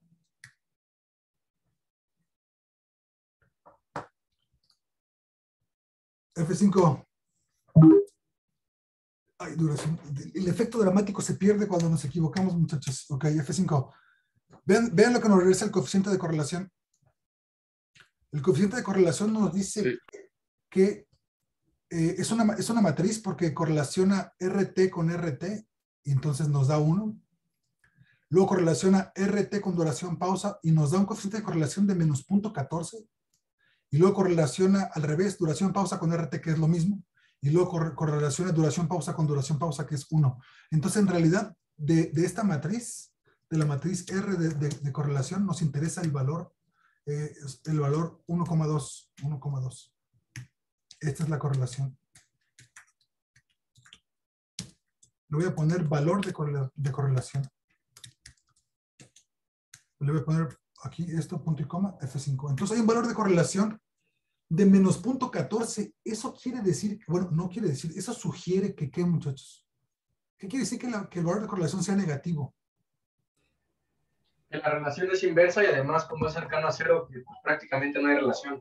Ok, quiere decir, tienes razón, la pendiente, el valor de correlación es negativo, quiere decir que a mayor pausa hay menor tiempo de reacción, pero no es muy grande, o sea, es pues 0.14. Pero la pregunta estadística que queremos contestar y que ya sabemos cómo contestar es, ¿cuál es la probabilidad de que ese valor se observe al azar? ¿Ustedes qué piensan, muchachos? ¿Que esa probabilidad es baja o es alta? Muy alta. Pues que es alta. Ok, para eso lo que hacemos es que al coeficiente de correlación le decimos, dame la significancia, dame el valor P, dame la significancia de ese valor de correlación. Ok. Y entonces el p-value es igual al, también nos va a dar una matriz, pero nada más queremos otra vez el 1,2. Y vean esto. Oiga, doctor, me surgió una duda ahorita. ¿Cuál es la diferencia? Por ejemplo, veo que usted puso para que le diera la R y el valor P en corchetes. ¿Cuál sería la diferencia con ponerlo en paréntesis? No puedes poner, te va a marcar un error, pues ponlo, te va a marcar un error. Tienes que, así funciona, o sea, es la sintaxis de MATLAB, le tienes que poner entre corchetes. Ok. Bueno, pero, eso tiene que... ok. Así como un comentario rápido, lo que pasa es que en MATLAB los corchetes se usan en general para definir listas, y los paréntesis más como para acceder a elementos de una lista. Ok. Sí, ok, sí. Sí, o sea, lo que estamos haciendo aquí es el que coef va a regresar los valores en una lista, pues en este caso le asigna a la variable R la R y a p-value pues el valor de P. Sí, o sea, esto además, yo no lo inventé, muchachos, ¿por qué me ven feo? Así estaba cuando llegué. Help, CoreCoef. Y CoreCoef nos regresa R, ¿ok? Calcula el coeficiente de correlación en una matriz, pero también le puedo pedir, aquí está, le puedo pedir RLO es el lower value y el upper value, o sea, un intervalo de confianza, ¿ok? Nos puede regresar todos estos valores. Así está definida la función de correlación. La función de correlación recibe 2 parámetros de entrada, puede recibir más, pero en este caso por lo menos 2, que es el vector de la variable X, el vector de la variable Y, y calcula la correlación entre X y Y. Entonces, este es el coeficiente de correlación.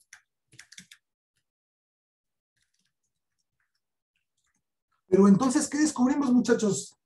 Que nuestra intuición estaba equivocada. ¿Cuál es la probabilidad de observar ese valor de correlación al azar? Es bastante bajo. Yo tengo una duda, doctor. ¿A qué corresponde ese p-value? ¿A qué le estamos calculando el valor P? El valor P es la significancia del valor de correlación. Por ejemplo, entonces... Nosotros ya sabemos qué es la significancia. La significancia, ¿qué es la significancia? ¿Qué es el p-value? Es la probabilidad de que observemos ese valor por variaciones azarosas en los datos. Oye, doctor, entonces, por ejemplo, podríamos interpretarlo con que los datos de la correlación no se deben al azar, pero aún así es una correlación casi nula, ¿no? Porque tiende a ser. Sin embargo, no se debe al azar esta asociación. No sé si... Exactamente. Ah, ok. Lo que quiere decir es que no es una asociación muy fuerte, o sea, no influye, no es una asociación muy poderosa, pero sin embargo es una asociación estadísticamente significativa. ¿De acuerdo? Yo lo entiendo así como lo dijo mi compañero, que es, esta no es una asociación fuerte y el hecho de que no sea fuerte es significativo. ¿Es así? ¿O cómo lo dijo mi compañero? No.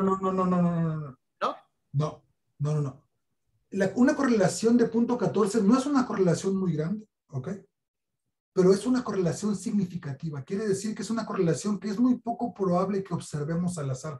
O sea que lo que quiere decir en términos prácticos es que la duración de la pausa sí disminuye los tiempos de reacción. Ahora no los disminuye mucho. Lo que quiere decir su compañero es que no los disminuye mucho. Los disminuye poco, pero sí los disminuye. ¿De acuerdo? Sí. Y entonces, espérense, ¿pero por qué podemos decir eso? Porque lo podemos decir porque la probabilidad de observar ese valor de correlación negativo de ese valor es altamente, es muy baja. De hecho, podemos pedirle los intervalos de confianza. Vamos a pedir los intervalos de confianza. ¿Se acuerdan con help? Aquí yo le digo, aquí me va a decir si RL up y RL down, el low y el up. A ver si los voy a decir. Adelante. ¿Sí? Una pregunta. ¿P-value es parte de algún, no sé cómo decirlo, de una parte del programa, o sea, que hay que descargar? Porque me marca error y lo tengo tal cual usted. ¿Qué te dice? Solo dice error, p-value igual a p-value, paréntesis 1,2 y... ¿Qué dice? ¿La variable no existe o qué? Solo me dice que la función no es reconocida por la variable p-value. Sí, ahora fíjate, yo tengo, o sea, escríbelo exactamente igual, yo tengo P minúscula y D mayúscula. Yo también. Bueno, pero en el renglón de abajo también tiene que ser idéntico. Y p-value viene de core coef. Ya. Listo. Sí, gracias, doctor. Ok. ¿Qué más, muchachos?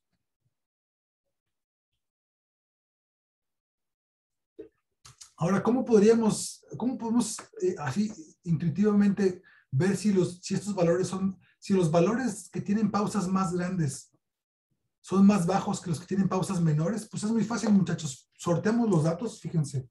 Los RT. Los voy a sortear no es una palabra, los voy a ordenar. Le voy a llamar RT ordenados. ¿Ok? Y le voy a decir sort. Y sort me los ordena del mayor al menor. ¿Ok? Del menor al mayor. Entonces, fíjense. Nomás vamos a ver el promedio de los que están ordenados. ¿Cuántos eran? ¿4,800? ¿Cuántos eran, muchachos? El tamaño o la longitud. 4,600, ¿no? Como 4,600, ¿verdad? Length de R. 4,800.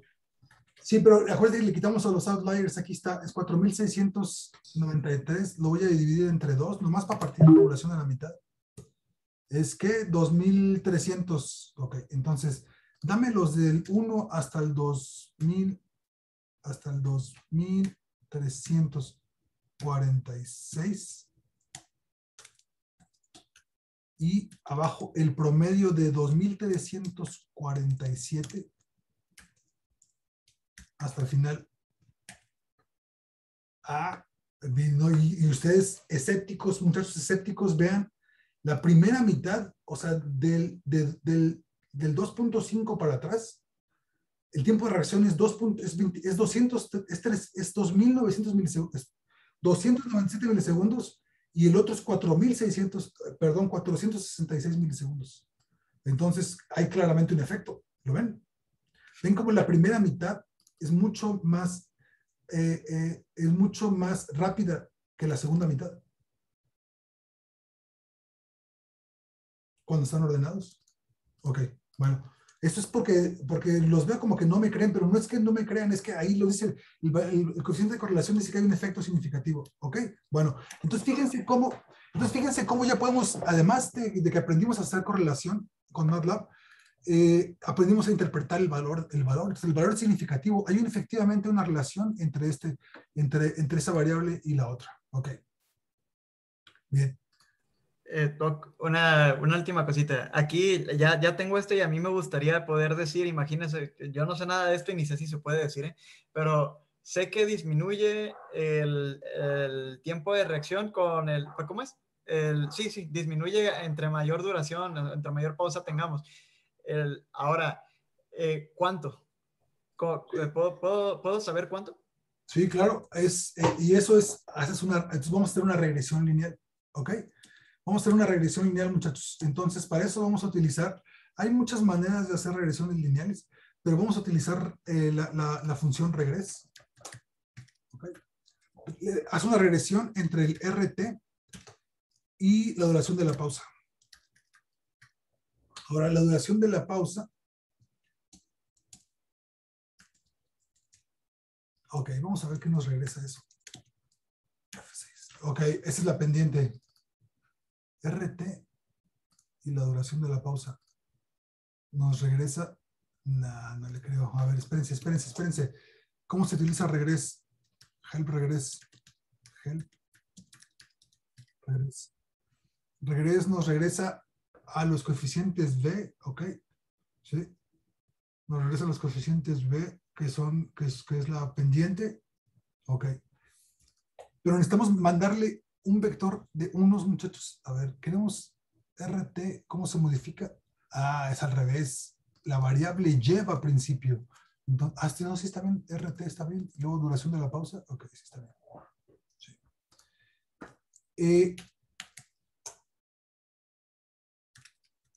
Voy a hacer un vector que se llama regresores, que no es más que la duración de la pausa.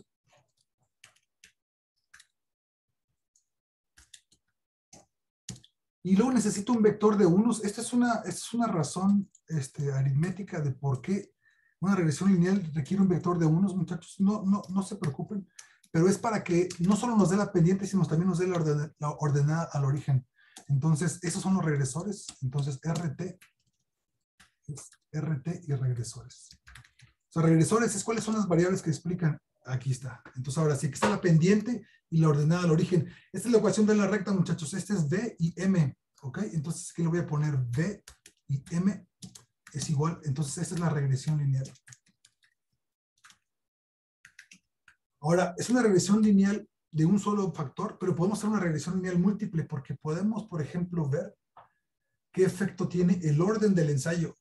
Pero no lo vamos a dejarlo para después, la regresión lineal múltiple, y vamos a encontrar una regresión lineal sencilla, que es esta. ¿Ok?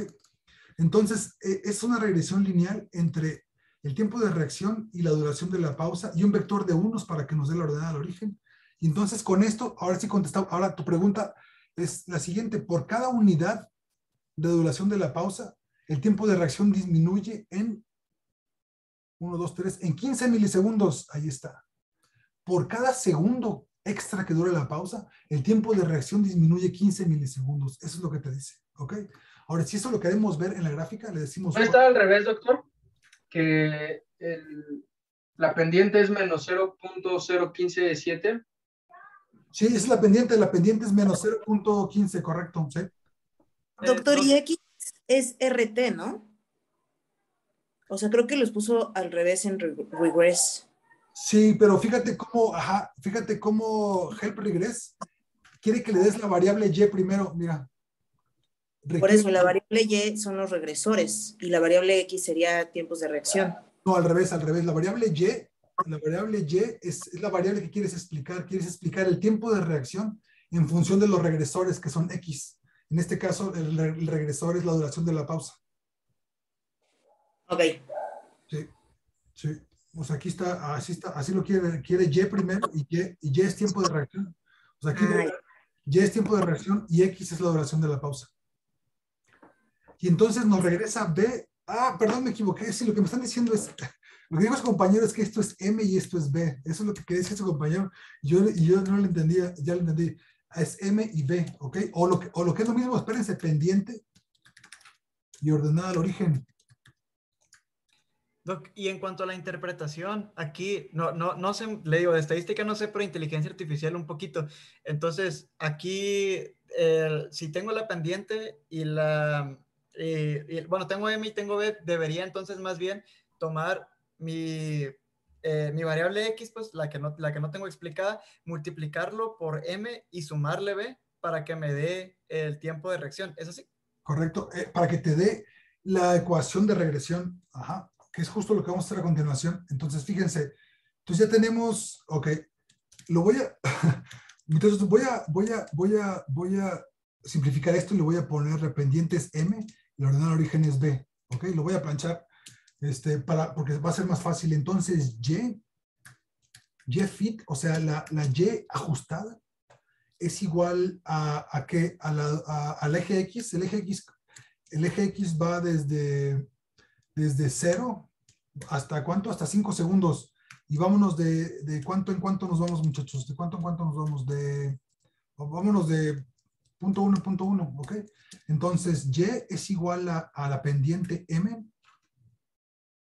¿Ok? La pendiente M es el primer elemento de MB.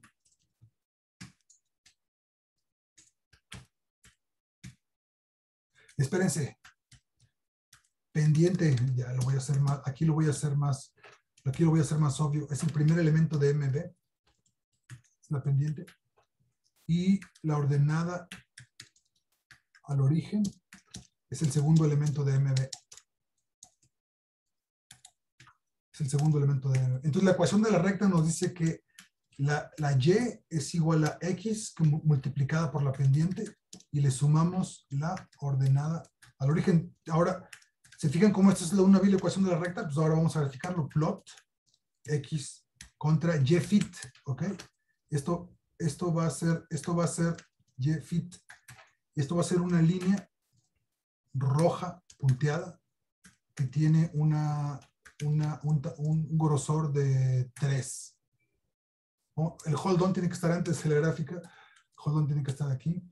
Déjenme subir esto aquí y eso tiene que funcionar. Obviamente no funciona. ¿Por qué? Porque ¿en qué renglón? 45. Aquí, plot, Y fit, R. Porque es line, es L-I-N-E, ¿no? Tienes razón, line width, ajá, line width, F5. Line width, ajá, plot. Aquí me falta una coma. ¿Qué onda? Ahí está la ecuación de la recta, muchachos. Y no la voy a poner punteada, la voy a poner, como esta es una recta ajustada, así, y le voy a hacer más choncha para efectos dramáticos más potentes. Ahí está la ecuación, ahí está la recta de regresión, y ven cómo tiene una pendientita. Ahora, como dice su compañero, no es un pendientón loco, o sea, el efecto no es muy grande, pero es un efecto significativo. Entre más dura la pausa, más rápido es el tiempo de reacción. Ahora, eso tiene sentido, muchachos, hablando ya en términos fisiológicos, tiene sentido que cuando te digan, ponte listo, porque cuando te diga ya, tienes que contestar. Y entonces, entre más dura la pausa, tú estás casi ya a punto de presionar el botón. Es más, llega un punto en el que si no te dicen presiónalo tú, espontáneamente lo presionas. Entonces, entre más dura la pausa, es menor el tiempo de reacción. Imagínate cuando la pausa dura 300 milisegundos, como que te agarran distraído, te dicen, contesta ya, y tú tienes que presionar rápidamente el botón. Bueno, es un efecto entre que la duración de la pausa, entre mayor sea la pausa, menor es el tiempo de reacción, y esa es la ecuación de regresión. ¿Ok? Y esa ecuación, esa ecuación es significativa. Ahora, espérense, regrés es mucho más interesante que nada más regresando a los parámetros. Nos regresa a los parámetros y la significancia de los parámetros, muchachos. Nos regresa a los intervalos de confianza, o sea, confidence intervals. Nos regresa R, que es el coeficiente de correlación. No, es la R cuadrada. Sí. Ok, veamos. Y luego nos regresa un intervalo de confianza para R. Vamos a ver qué valores tienen esas cosas. Ok, no olvídenlo. Es el intervalo de confianza para los estimados. Ay, auxilio. Sí, no, ok. Nada más quiero que me regrese stats. Quiero que me regrese stats, la estadística, stats. Entonces, fíjense, cuando hay variables que no les interesa, le ponen esto que se llama, le dicen, este argumento de salida no me interesa, este no me interesa, este no me interesa, solo quiero las estadísticas. Y las stats dicen que el tercero es la significancia de la regresión. Lo voy a poner aquí. La significancia de la regresión es igual. Ahora, ¿por qué yo sé que es el 3? Porque ya lo leí, muchachos, le hice trampa y antes de la clase lo leí. O sea, está bien que lo lean, ¿no? Ok, si no, aquí está, miren, stats dice que nos regresa en el siguiente orden. Aquí está R cuadrado, el estadístico F con el cual se hace la prueba estadística, el p-value para el modelo y un estimado de la varianza. Aquí está. Esto contiene el vector stats. Entonces, por ejemplo, la R cuadrada, ¿se acuerdan la R cuadrada que dice? ¿Es el qué? La R cuadrada es el primero. El primer stats es la R cuadrada. La R cuadrada es el porcentaje de varianza explicada, ¿se acuerdan? Que en este caso es bien poquita. Es el 2%. Sí, es bien poquita. La R cuadrada es 0.02. Qué gacho, es una R cuadrada bien bajita. Pero bueno, pero ahí está. Es significativa.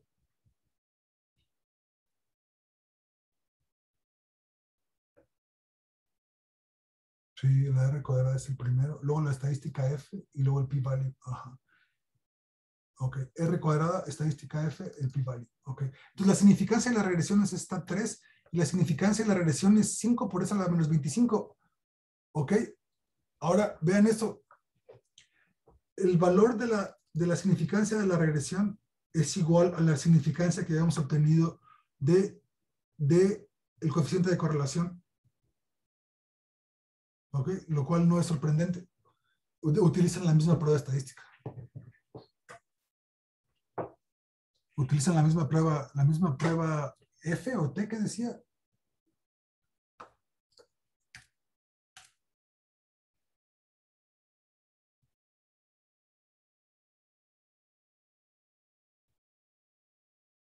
Utilizan la estadística F, o sea, lo mismo que la ANOVA, que vamos a ver así. Ahorita vamos a ver ANOVA, pero ya no lo vamos a ver, lo vamos a ver en la siguiente clase. Ok. Pero muchachos, espérense, los quiero escuchar porque están muy callados. ¿Ya vieron la línea de regresión? ¿De dónde salió? Salió de regres. Nos regresó la pendiente, la ordenada al origen y nos regresó la estadística. Nos dijo que esa significancia es efectivamente la probabilidad de obtener esa pendiente al azar es muy baja, que era la misma que habíamos obtenido del coeficiente de correlación. Entonces, hay un efecto de la duración de la pausa sobre el tiempo de reacción.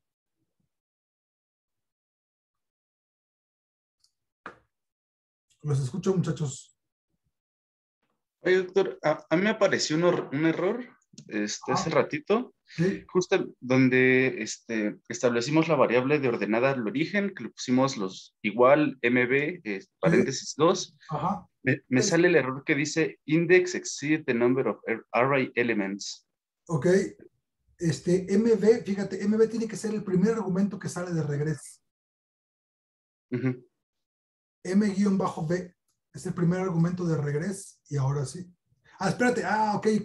Lo que te faltó fue que los regresores es la duración de la pausa y luego un vector de unos que tiene el tamaño de la pausa. Este es un vector de unos porque si no, no te regresa la ordenada de origen, te regresa nada más la pendiente. Entonces tienes que darle un vector de unos para que te regrese la ordenada de origen. Así está diseñado, muchachos. Yo no lo inventé. Así está diseñado. Así funciona Regress. Tienes que darle el regresor y luego si quieres que te dé la pendiente, la ordenada de origen, tienes que darle un vector de unos.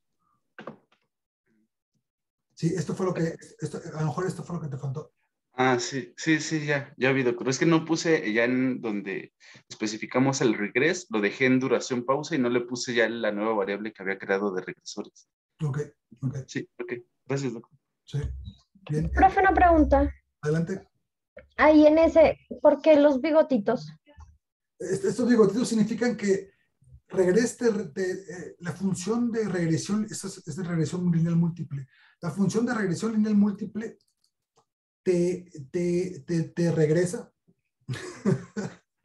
La función de regresión te regresa muchas variables de salida, pero algunas no nos interesan. Por ejemplo, la segunda no nos interesa, ni la tercera, ni la cuarta, hasta la quinta. O sea, nos interesa la primera y la quinta. Esto quiere decir, lo que me vas a regresar aquí no lo quiero, o sea, ignóralo.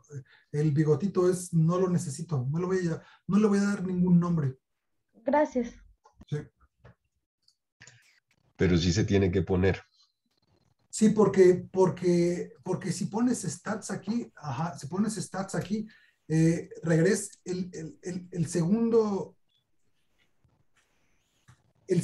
argumento de salida te lo va a poner en stats y no va a ser stats. Stats es el quinto argumento de salida. Ahora, ¿cómo lo sé? Porque aquí lo estoy viendo, muchachos. Vean aquí, en la ayuda de Regress. Ahí te dice cómo lo pones. Exactamente, aquí, exactamente.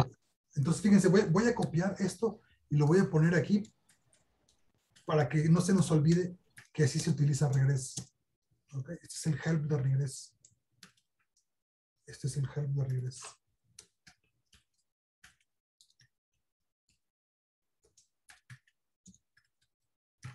Ahora, fíjense, estos eran los intervalos de confianza de los parámetros. Este es R y este es el coeficiente de los intervalos de confianza de R y el stats. Como no nos interesaban estos tres, les pusimos bigotitos. Ok, ¿qué más, muchachos?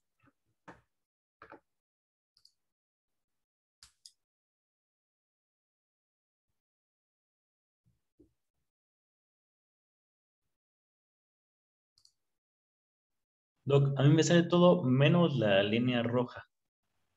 La línea roja viene de, a ver, aquí viene de graficar X. Nos generamos un vector. Aquí lo que yo voy a poner, graficar la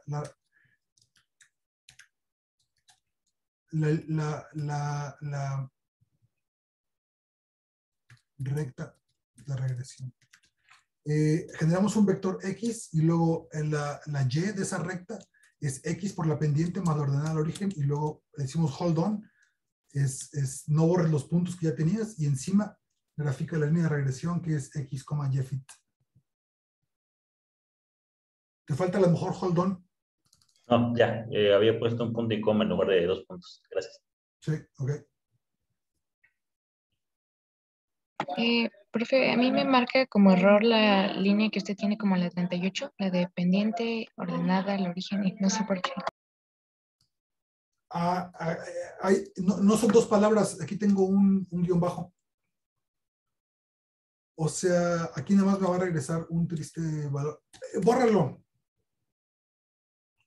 porque ya lo hicimos aquí evidente. Esa es la pendiente, esa es la ordenada al origen. Borra ese renglón. Ok, gracias. ¿Qué más, muchachos? Ahí escuché un error. Alguien tiene su micrófono abierto y marcó error. Doc, entonces me tendría que salir el valor P y la significancia, la regresión de la significancia igualito que usted, 5.91. Ajá. Te tenía que salir 5.91 por 10 a la menos 25. Ajá, claro. No sé, es que desde hace rato algo puse malo, no sé, me sale 8.44 por 10 a la menos 25. O sea, sí se parecen en el exponencial. Ok. Pero me sale 8.44, no sé. Ya sé lo que pasó. Lo que pasó es que aquí en quitar, yo al principio tenía .2. Ah, ok. O sea, quitamos los tiempos de reacción mayores a 2, o como dice su compañero, o tiempos de reacción menores a 15. 15. Entonces, si tú, tú quitaste... a lo mejor- Ya. Sí. Claro, en realidad nada más tenía 0.1. Entonces, pues ya con el 0.15 ya. Sí, 5.91, ¿verdad? ¿Le salió? Sí. Y Perfecto. Y fíjate cómo no cambia mucho, qué bueno que lo hiciste, porque que el corte de los outliers no debe influir mucho. O sea, si esto le cambiamos a .1, de todas maneras la significancia es muy, muy alta, entonces no depende. No obtenemos un efecto al haber descartado más o menos datos, ¿no? Es más, si no quitamos ningún outlier, de todas maneras nos va a hacer una relación significativa.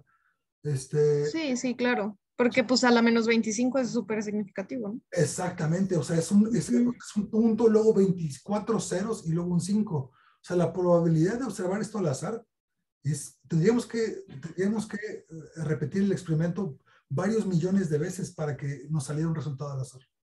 Sí, claro. Bueno, yo soy neuropsicóloga y los experimentos que hacemos así, casi bailamos bajo la lluvia, así porque te salga 0.05. O sea, esto para las ciencias sociales es, no sé, jamás lo he visto, ¿no? En ningún artículo que he leído, ni en referencia a mi profesión, pues. Tienes toda la razón, en las ciencias, en la biología también. ¿Tú en qué carrera estás? ¿O estás en el doctorado o en qué carrera estás? No, terminé la maestría en neuropsicología. Neuropsicología, ok. ¿Y qué? ¿Y por qué estás tomando la clase? ¿En dónde estás inscrita? Okay. Lo que pasa es que estaba interesada por neurobiología y sé que estaban trabajando con... Bueno, mi hermano es Santiago Flores, que fue su alumno. ¿Tu hermano es Santiago? Ay, me saludas al Santiago. Sí. Sí, claro. Buenísimo. Ya está en el doctorado y todo. Entonces, bueno, yo supe lo que estaban haciendo y la verdad es que también quería entrar a la maestría de neurobiología. Sí. Y pues vi qué tan importante era que nosotros como psicólogos pues también aprendiéramos a programar. Creo que es una herramienta que nos falta mucho y bueno, finalmente estudié la maestría en neuropsicología, pero pues aquí estoy. Con su clase siento que pierdo 300 millones de neuronas y se me así nacen 2 así, pero ay no. Pero bueno, es todo un reto, muchas gracias. Sí, pero todas están grabadas y las puedes volver a ver. Y además pregúntale al Santiago. Santiago es buenísimo para programar. No, claro, sí. Me ha ayudado cada vez. Sí. Yo le digo, Doc, gracias. Ok, pero sí, es raro que el efecto sea tan significativo. O sea, es muy raro. Aquí porque tenemos... Sí, está hermoso. Aquí porque tenemos muchísimos datos, tenemos 4.800 datos y eso lo logramos porque juntamos los experimentos. La siguiente clase hacemos este experimento, o sea, la siguiente clase vamos a hacer el experimento de nosotros colectar nuestros tiempos de reacción. Ok.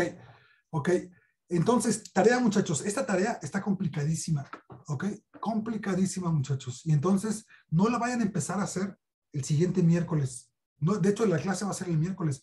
No la vayan a empezar a hacer el siguiente miércoles, la tienen que empezar a hacer mañana. La tarea entonces consiste en que tomen esta base de datos y haciendo la simulación de tomar muchas muestras, remuestrear la población al azar, calculen cuál es la probabilidad, calculen si la diferencia entre hombres y mujeres, si hay una diferencia de tiempo de reacción entre hombres y mujeres, determinar la diferencia. Esta tarea está complicada, muchachos, ¿eh? Determinar la diferencia en tiempo de reacción entre hombres y mujeres. Doc, pregunta, para remuestrearla, ¿podemos hacer lo mismo que habíamos hecho antes de tomar el promedio y desviación estándar y como regenerar datos? ¿O se refiere a que tome muestras de esta misma al azar? Por ejemplo, en la primera del 0 al 20 y luego del 20 al 40 y luego del 40 al... No, remuestren, así como lo hicimos, toman la desviación estándar y toman el promedio de los datos originales y toman una muestra del mismo tamaño. Y está difícil porque computacionalmente se van a tardar mucho porque es una muestra de 4.800. Bueno, primero tienen que diferenciar entre los datos de hombres y datos de mujeres. Y luego tienen que sacar la diferencia de hombres y mujeres. Y luego lo tienen que meter a simular esa diferencia. Y luego tienen que sacar la distribución de la hipótesis nula. Tienen que hacer todo lo que hicimos de la distribución de la hipótesis nula. Y tienen que determinar la diferencia de tiempo de reacción entre hombres y mujeres. Y calcular cuál es la probabilidad de obtener esa diferencia al azar. Entonces, esta tarea está complicada porque... Una duda, doctor. Estoy viendo que en los datos de la tabla que nos pasó, hay una columna que dice is female. Si es 0 significa que no es mujer y si es 1 significa que lo es. Correcto, correcto, sí, porque la columna es is female. Ajá, tienes razón, sí. Sí, así es. Ajá. 1 significa que es mujer, sí. ¿Por qué? Porque, ajá, dice is female, entonces si es 0 es falso y si es 1 es verdadero. Correcto. Entonces, muchachos, esta tarea no está sencilla, está 0 sencilla, porque tienen que, todo lo que platicamos, todo lo que hicimos en la clase, lo tienen que aplicar a estos datos. Entonces tienen que obtener los tiempos de reacción de hombres y mujeres, luego sacar la diferencia, luego simular 10,000 diferencias y luego calcular la hipótesis nula, luego pintar dónde está la diferencia de los tiempos de reacción de hombres y mujeres, qué observaron y luego la distribución que sale de 10,000 muestras al azar y contar cuántas de esas superan su valor, cuántas veces, el azar cuántas veces supera su valor y calcular la P. ¿De acuerdo? O sea, vamos a hacer el valor de P calculado y el valor de P real, ¿verdad? O sea, el valor de P medido, vaya, con las muestras que estamos haciendo. Van a calcular el valor de P usando 10,000 simulaciones. Ajá. 10,000. Okay. Sí, entonces calcular. Entonces, calcular el p-value de 10,000 simulaciones. A partir de 10,000 simulaciones. Ok, le pueden poner a partir de, puede ser de 1,000 o puede ser de 10,000 porque no sé si, como es una muestra tan grande, no sé qué tanto se va a tardar la computadora en tomar 10,000 muestras de tamaño 4,800. Entonces, ahí ustedes calculen, o sea, no, si la computadora tarda 10 minutos, póngale control C y bájale el número de simulaciones a 1,000 simulaciones, ¿ok? Pues primero la voy a hacer con 10 y luego ya le voy a subir. Entonces, muchachos, esta tarea no les va a salir el día que la quieren empezar a hacer. Van a tener que volver a ver el video de la clase, probablemente también el video de la clase anterior, no, nada más este video. Y van a tener vamos a tener que repasar todo lo que hicimos y aplicar todo lo que hicimos a calcular esto, la diferencia en tiempos de reacción de hombres y mujeres y el p-value a partir de 10,000 simulaciones o 1,000 simulaciones. ¿De acuerdo? ¿Está claro, muchachos? Sí, doctor. Empiecen a hacer pronto porque está complicada, ¿ok? Vale. Ok. Entonces nos vemos el siguiente. Sí, gracias. Nos vemos el siguiente miércoles a las 5. El miércoles. Muchas gracias. Sí, el miércoles. Nos vemos el miércoles a las 5. Sí. Gracias. Adiós. Gracias. Adiós. Bye, bye. Adiós. Gracias, Doc. Nos vemos. Nos vemos.